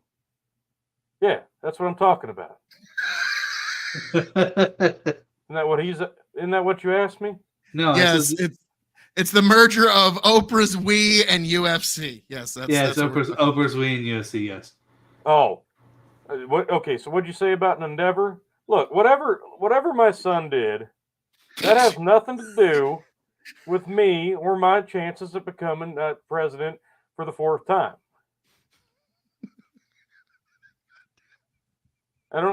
He's worried about whatever endeavor his son's done. Joe, I was elected fair and square in 2020. Obviously, repeat in 2021. 2022, we knocked it out of the park. And here I am in 2023, won the midterm elections in a landslide, ran unopposed. Nobody touches me. 2024, we're coming at you again for a 4th time. Joe. Are we going to put that Corn Pop on the terrace? Oh, he's been on the watch list. But here's the thing. Corn Pop, he's an elusive bastard. I hear he changed his name to Jiffy Pop, so we've been having trouble finding him. I think he moved to Moldova or Ukraine or one of those places. One of those places you launder your money. So, Joe, I got to say, before we go... You have a laundromat on site in the White House. I'm sure you need one. Now, Joe, before you go and Jill has to change your diaper. My sister, yes. Love of my life. Yes, your sister, Jill Biden. I was just going to let you know that there was a little bit of a leak that dropped. Oh, shit. I'm sorry. I thought I went to the bathroom before I came on, folks. God. No, Joe. I'm sorry. An intelligence leak. No, I assure you, my cabinet would not allow for any intelligence to be leaked anywhere. Yeah, there would have to be some. But no, Joe, it was revealed actually that we do in fact have special forces boots in the ground in Ukraine, and we are actively involved in that. Joe? Yeah. Joe? Look, you know, Bud Light, all right? Look, Bud Light is what you need to be worried about. Look, they're putting a guy on the can who says he's a woman. This is what you need to be concerned about. Look, distraction. Distraction. Come on. Hail Mary. Joe, Hail Mary. Joe, enjoy your only term. Distraction. Oh, You don't know anything about the overseas stuff. Look, there's a girl on the can. There's a girl on the can. You don't like the girl on the can. Yeah. I wish that wasn't so much of our modern American politics and culture right Bud Light. What'd you say? Russia? Bud Light. now. Ukraine. Bud Light. Dylan Mulvaney. Mulvaney Hunter Biden. 316. Hunter Biden. Yeah, Bud Light. actually, you know what? He's become a pretty good distraction too. He might be the next Bud Light. You know what? He might be Budweiser's spokesperson if I got anything to say about it. I'm sure you could get that done. So, Joe, He actually might be the spokesperson for Coca-Cola. Well, you know, half of that. yeah, Yeah, the Coke, Coca, yeah. the Coca The leaf. first half. The Coke Coca person- leaf, the anyways. Coke part of Coca-Cola, yeah. Yeah, so Diet Coke, maybe. You know. it's like, actually, Joe, how many times has Hunter sent you letters begging you to sign a law or an executive order to put the cocaine back into the Coke? Oh, I'm always so proud. You know, he's an artist, right? He does those color by number books with the water paint. Oh, so proud. And charges millions for it. Definitely not a money laundering scheme. So, How you earn your how you earn your millions is your business, all right? Just, you know, be prepared to get audited and get thrown in jail. Not me. exactly. Because Exactly. I'm the most popular president in history. You see me getting audited. You see me getting impeached twice, having hearings of January 6th, or my house being raided, or sleeping with a hooker. I wouldn't dare. Actually, the wouldn't FBI did search your house, Joe, and they found a bunch of classified documents. They were you weren't supposed invited. to have. They were invited. All right, we invited them in, and we shook hands, and everything was fine. Let's say you had a chance to clean your shit up and still didn't get all your shit taken care Look, of, I Joe. said Come I'm on. sorry about the leak. I thought I went to the bathroom before I got on the show tonight. I thought I cleaned it up. I'll have Jill double check me next time. I'm sorry, folks. I apologize. I've ruined it. Oh, Well, Joe does Joe, it again. I think it's time for Jill to check that old diaper. Now, I say, Zig, this might be your last chance to ever speak. Dylan the smells a sitting little president. musty. Dylan smells musty. So yeah, Joe knows how Dylan smells. Zig, any last words you have for the current occupant of 1600 Pennsylvania Avenue? So if I vote for you in the next coming election, can I go ahead and classify my race as being black? Oh, look, however you want to identify, that's your business. We are not here. We're not scientists, all right? We're not scientists. We're not even geologists. You know, the earth might even be flat. I don't know. It's crazy times out there. But all I know is this. If you don't vote for me in 2024, basically, you know, it's over. It's done. The orange man will get back in, and all the good that we've done in my term, it'll all be for naught. Is that what you want? I don't think it is. That's what I said. Bud Light. Bud Light. Nailed it. Home run. We're in horrible hands, folks. So Joe, God save us all. I hope that you at least aren't as feckless as we all know you are, because we're now in World War III. So Watch your thanks mouth. for getting us into that, Joe. That was nice of you. Could anybody else do it? I don't think so. Nobody else has the balls to do it. That's what I do. President Biden, folks, coming at you. 2024. Oh my God, producer, can you?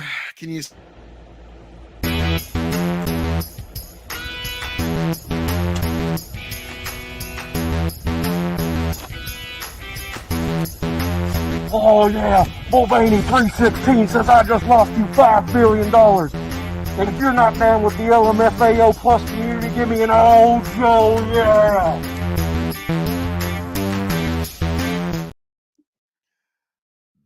That is still one of the greatest things of all time. What did I miss? Tony, welcome back, T. Tony. What did I miss? Oh, God damn it, Tony, you missed him again. Joe Biden again? was here. Oh, man. I don't know if you noticed this. It's kind of like He-Man and Adam. Like, I mean, the minute Tony has to step away, Joe just seems to sneak right on to set. And I never seen Tony and Joe in the same room. So, like, I'm just saying. I don't know. They don't seem to have any physical similities, but yeah, they don't have to see any physical similarities or any of any intelligent similarities. So we could go ahead and throw that out the door. I think they're two totally different people. Clearly. Obviously. Yeah, Tony. So while you were out on the restroom break, Joe Biden graced us with his presence. Damn it! I always miss it. Yeah, you missed it, man. You missed it. He had some great quotes about Dylan Mulvaney and the whole Bud Light fiasco. Damn. Apparently, he's sponsored by Bud Light too. I mean, his presidential campaign. As we all should be. Yeah, we all should be these days, man. And Dude. Joe coined a new term, that lady feller. Yeah, the lady feller. So, it's like Joe is truly an inspiration. Stunning and brave. So Tony, while you were gone, I'm wondering, did you formulate any final thoughts about this Bud Light issue that we've got here, T? Final thoughts? Before we get into our hazards, our analysis, and all that such. So we're pre-lubing the final thoughts. Yes, pre-lubing the final thoughts, preamble, prologue, if you will, to the epilogue. So, we've touched on this a little bit. Anheuser-Busch is a big fucking company. And it's, German-owned and operated now. And they've changed it. Yeah, so it's not even like it's a U.S. company anymore. Ben says, just like Facebook checkers were funded by pharma. Yeah. So, Anheuser-Busch as a whole is going to be fine. I think ultimately this is going to come down to alleviating the initial stress of losing customers potentially, because let's be frank, there's a lot of beer out there. And what? You mean there's more than one? More than one. And you're probably looking at, let's be frank, a certain class of society that's drinking Bud Light the most, right? And they're going to move over to something else. And I guarantee you, 9 times out of 10, it's probably going to be going from, I don't like Bud Light anymore, so I'm going to drink Busch Light now. And guess what? It's still the same company, technically. Let's go get some Miller. The same company. Fuck them. I'm switching to Bud Heavy. There's one guy. It's like going from Coors to Miller. Yeah. It's the same shit. So Anheuser-Busch has a ton of products under the same company.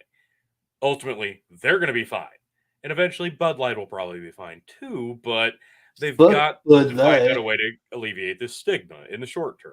Yeah, fuck Bud Light. I'm going to try this Bud Light Lime. Yeah, God. Bud Nitro. Buy Bud before the stock price goes back up. Yeah, that's no shit. And it's funny. I was actually not to be construed as actual investment advice.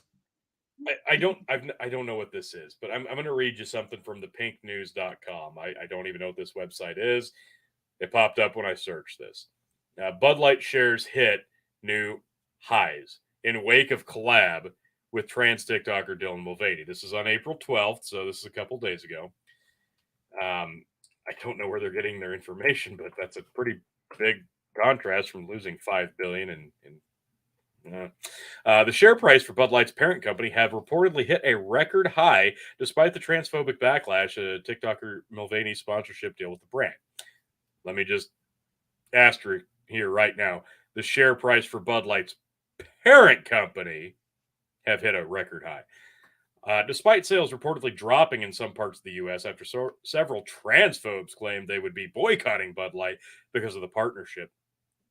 That's not a claim. You can literally watch YouTube or TikTok and see them shooting it with a gun or driving over it with their truck. It's all over the place. At least one right-wing news outlet citing a bloodbath over all the shares of Anheuser-Busch are said to have climbed to record levels. The backlash came after Mulvaney, who shot to fame her days of girlhood TikToks documenting her public transition, was sent to a personalized can of beer to celebrate the first anniversary of her daily series. Several right wingers claimed they would no longer drink the brand's beer, with musician Kid Rock even filming himself shooting Bud Light cans. Despite this, Financial Magazine, The Street, reported Bud Light's parent company has vaulted to 52-week highs. That's an interesting spin. 52-week highs, huh? The magazine added that Anheuser-Busch's shares continue to outperform those of its peers, including the owners of Coors Light. Sure, well, that was probably always the case. The shares climbed to about 15% from the March 15 to the March 31 high, the Street claimed. So, I don't know. This, to me, just sounds like a really convenient way of spinning something that's not really there. Their stock prices never went up or down. They've just been steadily on the incline since the beginning of last I was year. about to say, So it's year to date, Yeah. they're slightly higher, but over the past 5 years, they're actually down a Okay. significant 37% Yeah. over the last 5 years. So, Wow. so this is a Hail Mary, because you got to realize sales and stock price are two different things. Like, Yes. because Tony, there's been times when, Zig, there's been times when the WWE product has been shit, but the Right. stock, you'd have no idea. So this is sort of the same thing where, because you got to realize what the stock market is. When people understand this, it's kind of like, oh wow, really? We should not be putting as much weight behind some of this that we do. The entire stock market is a psychological engine. Basically, it's a series of thousands of companies that are out there trying to convince the world that their CEO or their president or their chairman of the board is Willy fucking Wonka. And he's the guy that just knows how to run it better than anybody else in the whole goddamn world. Elon Musk is a goddamn master of this. And so he's just like, and so this is an instance where Bud Light, their CEO's like, okay, let's get a little controversy. Let's try and push them stock numbers up.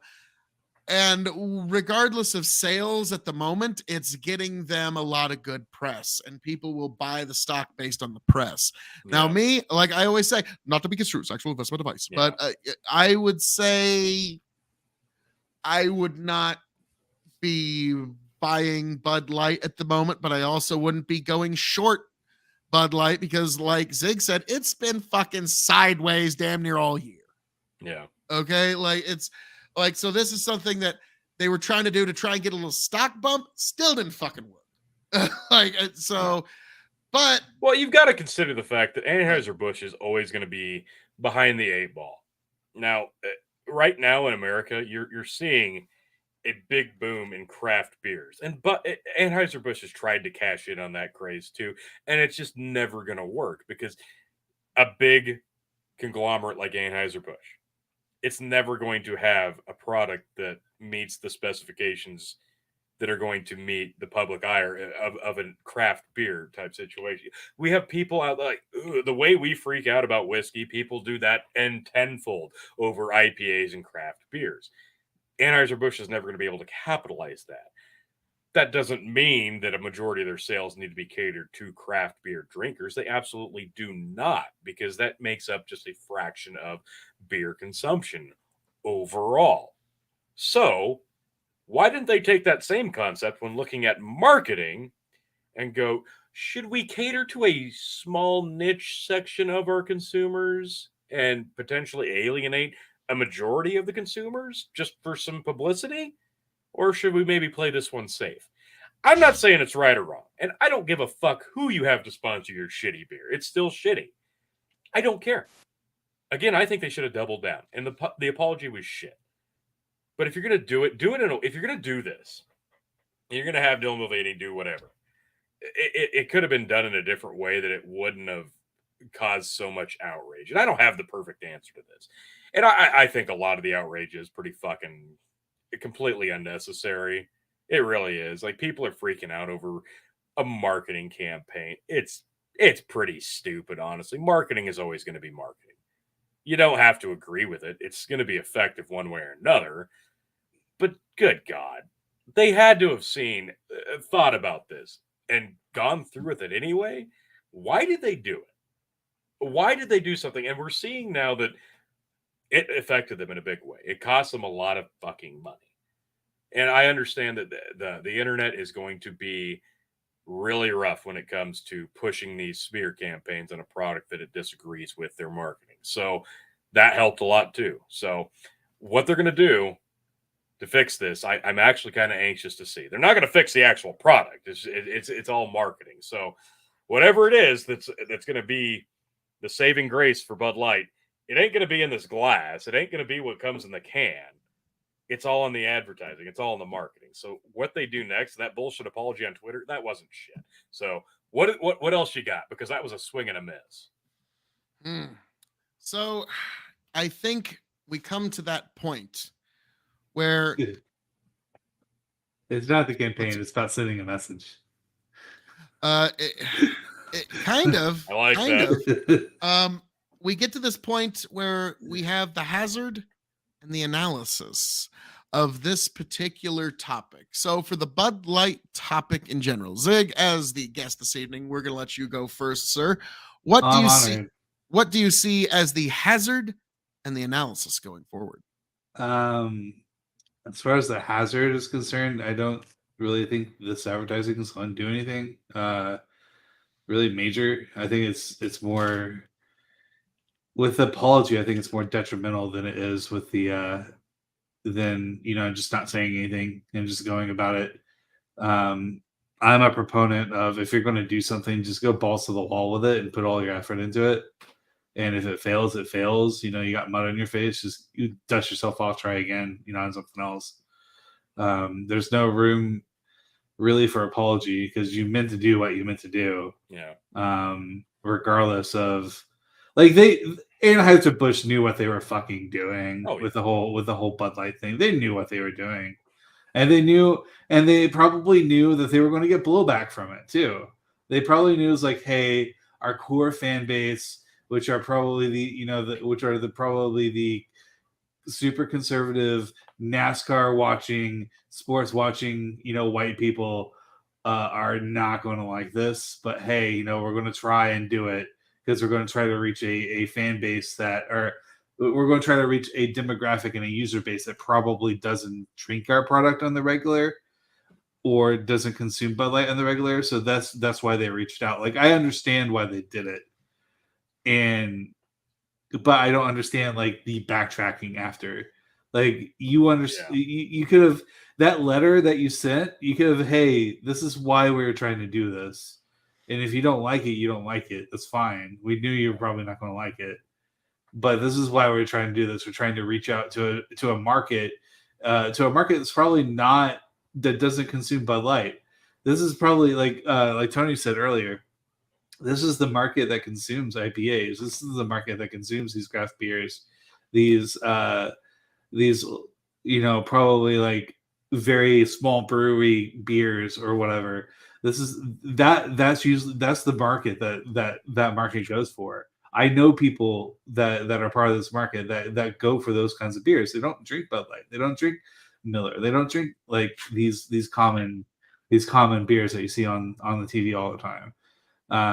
They're more focused on like not the IPAs, but they're more focused on the no, like the beers that you have to like Google to find out where the beer's from, or Google to find out what the beer is and brew it and stuff. I mean, I give ups to Bud Light for doing this, for going out and doing this, even though I might disagree with some of the tactics and the backtracking. I 100% give them ups for doing this, and especially trying to advertise to a market that probably doesn't consume their product. Yes, it backfired on them. Yes, they're backtracking a little bit, which is a mistake to backtrack. But overall, I think they're fine with what they did, even though I might disagree with some of the stuff, and I like we make fun of them. I still think it's fine. All righty. Tony, the hazard and the analysis. So the hazard, I think you're seeing the hazard. You have the chance to lose a bunch of money short term. They have a chance to spurn a bunch of loyal clientele. They have. So the hazard has already happened. The hazard is you cost yourself a bunch of money, you lose a bunch of customers. This is like if you brought up NASCAR. This is like if NASCAR did the same thing and said, you know what, we're going to have Dylan Mulvaney be an analyst on every fucking race. Why would you do that? That's not going to create new viewers. That's going to spurn the ones that you already have. It's like with pro wrestling. You made that comparison. Like, why would you do something to piss off your clientele, your customers, your fans? Why would you do that? You're appealing to a section of your fan base instead of the fan base as a whole. Why do that? It's just not smart. Like, as a company that's doing very well, Anheuser-Busch does very well, Bud Light does very well. Why would you not be trying to get new customers? And they're not going to do that with Bud Light Lime and Bud Light Seltzer. And sure, you're going to appeal to a few more people, but that's not really hyping the brand Bud Light, is it? It's you're just spurning away loyal clientele. And I think the hazard here is they need to do something and do it quick. And they should have just doubled down. But now that they haven't and they've backtracked, they got to figure something out. They need to figure out something. And my analysis is going to be, eventually they'll be fine, because eventually I think they'll lay low enough, it'll just go away. And people that enjoy the product will eventually come back to it. Or they'll move on to Busch Light, or they'll move on to craft beers. And it's going to be fine. Like, Anheuser-Busch isn't going anywhere. We're not going to see a new Coke version of Bud Light, even though that probably wouldn't hurt them at this point. They already did that. Yeah. So, yeah. The analysis is eventually Bud Light's going to be fine, and I think they just need to really think about their marketing strategies moving forward. And I make the suggestion not because I give a fuck who they want to use to promote their beer, or who anybody wants to use to promote their beer, or what any brand wants to use for a spokesperson. I don't care. Do what you want. It doesn't affect me in the slightest. But don't cater to a specific niche of people to try to create new fans, when really it's going to come at the cost of alienating people that you already have. There's a divide in the country, whether you want to admit it or not. I don't like being divided. I hate it. I hate the fact that people hate each other. That's the biggest thing I worry about all the time. The hate that people have for other people. But you can't ignore the fact that that exists. And especially when it comes to something as simple as fucking beer. Why alienate your most loyal customers? Probably don't do that. Well, all right. Getting into my hazard, there's two hazards, actually. The hazard is that here in a few minutes, I might have to take a shot at gin. That's a very big hazard. We'll see about that. But the other biggest hazard is something Tony kind of touched on, is that advertising is going to soon be used and it is being used to divide us. A company is actually actively dividing people out there in the world to sell their beer product. And that is a very craven and unfortunate place that we find ourselves. And that is a moral hazard that I don't know if I want to find ourselves in for much longer. Now, in terms of the analysis, one thing that Zig said is don't apologize for it. You already knew what you did. It's kind of like if I cheated on a chick. It's like, all right, darling, yes, I did fuck that other bitch, but I promise moving forward, I thought about you the whole time. I'm going to do the corporate speak and the apology. I'm going to be committed to being more committed to this relationship. We're going to show we're going to have 15% more happiness on Sundays. And yeah, all that kind of stupid corporate bullshit. The final piece of analysis is I understand why any company does this, because to quote the great Dutch Mantel, if you always do what you always did, you'll always get what you always got. So that's going to be how that goes in the end. But folks, guess what? As I'm known to say around here, what, Tony? What? Good try, but what? Tyler. I know, but like we got to wait till hour 3, Tony. What? We're not in hour 3 yet. We will be in about 20 seconds. No. There's no way. Like, Tyler, you ain't got the gumption. You ain't got the balls. You ain't going to make me do shit. Hey, it's not like I'm safe either, bud. All right. Well, we're at the third hour, and folks, bring them on. But as I'm known to say around here, you know what?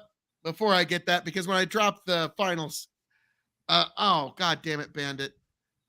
Well, now Tyler has not officially said what he's making me drink yet. He could be giving Tony a beer.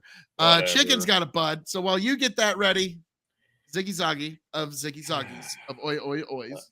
Hey, so again, folks, Big Buck and Empire, the Dog and Chicken Show is coming back next week. I encourage you to keep that in mind. Just, throwing that out there. Cheers. Thanks for having me on, guys. It meant a lot. I was very happy to get on and talk to some wrestling and Endeavor stuff. Yeah, no, it's fun. Absolutely. Ah, there it is. There it is. What? There it is.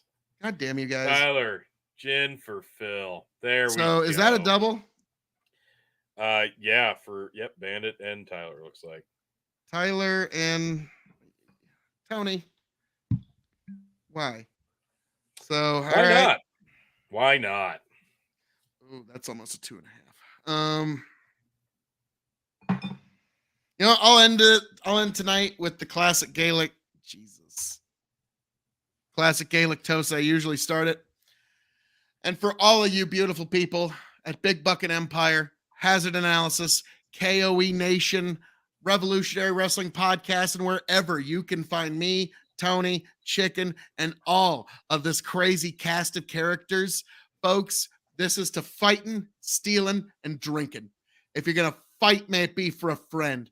If you're going to steal, may it be a lover's heart. And if you're going to drink, by God, I hope it's with me.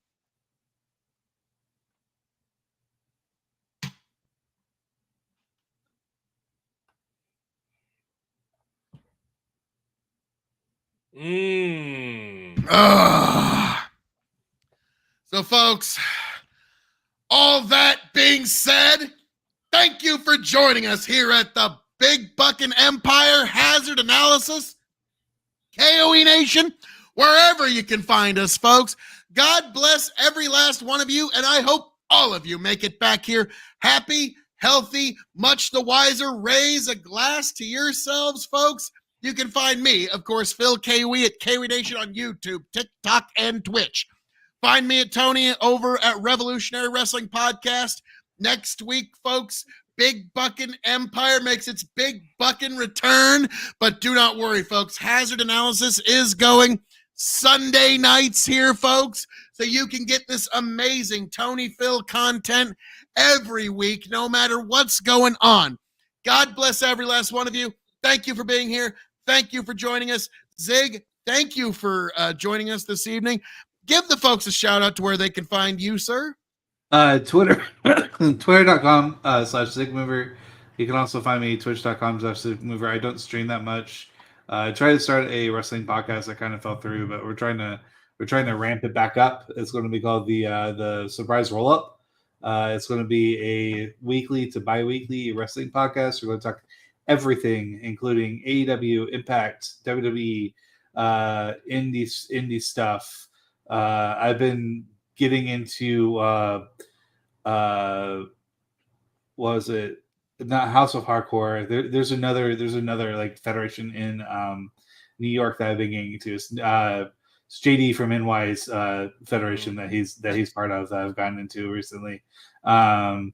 We talk all that stuff. We talk wrestling news, a little bit of gaming news stuff. Kind of a plethora there. Trying to get it back up. Hopefully I can get it going to where it's a bi-weekly show, but it's going to be on twitch.tv/Zigmover. Like I said, twitter.com/Zigmover. Just go ahead and check me out on those parts of social media. Hells yeah. So, Tony, Sir, it's been, I'd say, one of the most successful episodes of Hazard Analysis ever. It had a spectacular 5-star beginning, and it ended with a 12-star finish. So, Tony, take us away, sir. Thank you, everybody, for joining us. Thanks, Zigmover, for coming on. Thanks, Phil, for showing up, when you advertised. And yes, next week, early. the Dog and Chicken Show will return on Friday, and Hazard Analysis will be on Sunday. So, folks, I need you all to make sure you go to all of those YouTube channels. I know it's such a big ask to go to a YouTube channel and hit like, share, and subscribe. It's so hard. I know. And if you need a link to it, I'm more than happy to personally send that to you, however you need it. But make sure to like Hazard Analysis on YouTube, like the Big Buckin' Empire on YouTube, or just Big Buckin' Empire on Facebook. That should get you right where you need to go. Next Friday, Dog and Chicken Show returns. Then Sunday night, Hazard Analysis returns again for episode number 5. So, folks, I thank you all for joining us, and I cannot wait to see everybody back here next week. Appreciate it. Can't do the show without you. We love you to death, and we talked about a lot of fun stuff, and we always have fun stuff to talk about, and we will have more fun stuff to talk about next week. So until then, folks, we will see you next time. Booyah. Okay, right. Yeah. And see if it just smooths itself out. Back, tell you what I'll do if I ever get back. I promise to refabricate you, raging rivers of gold.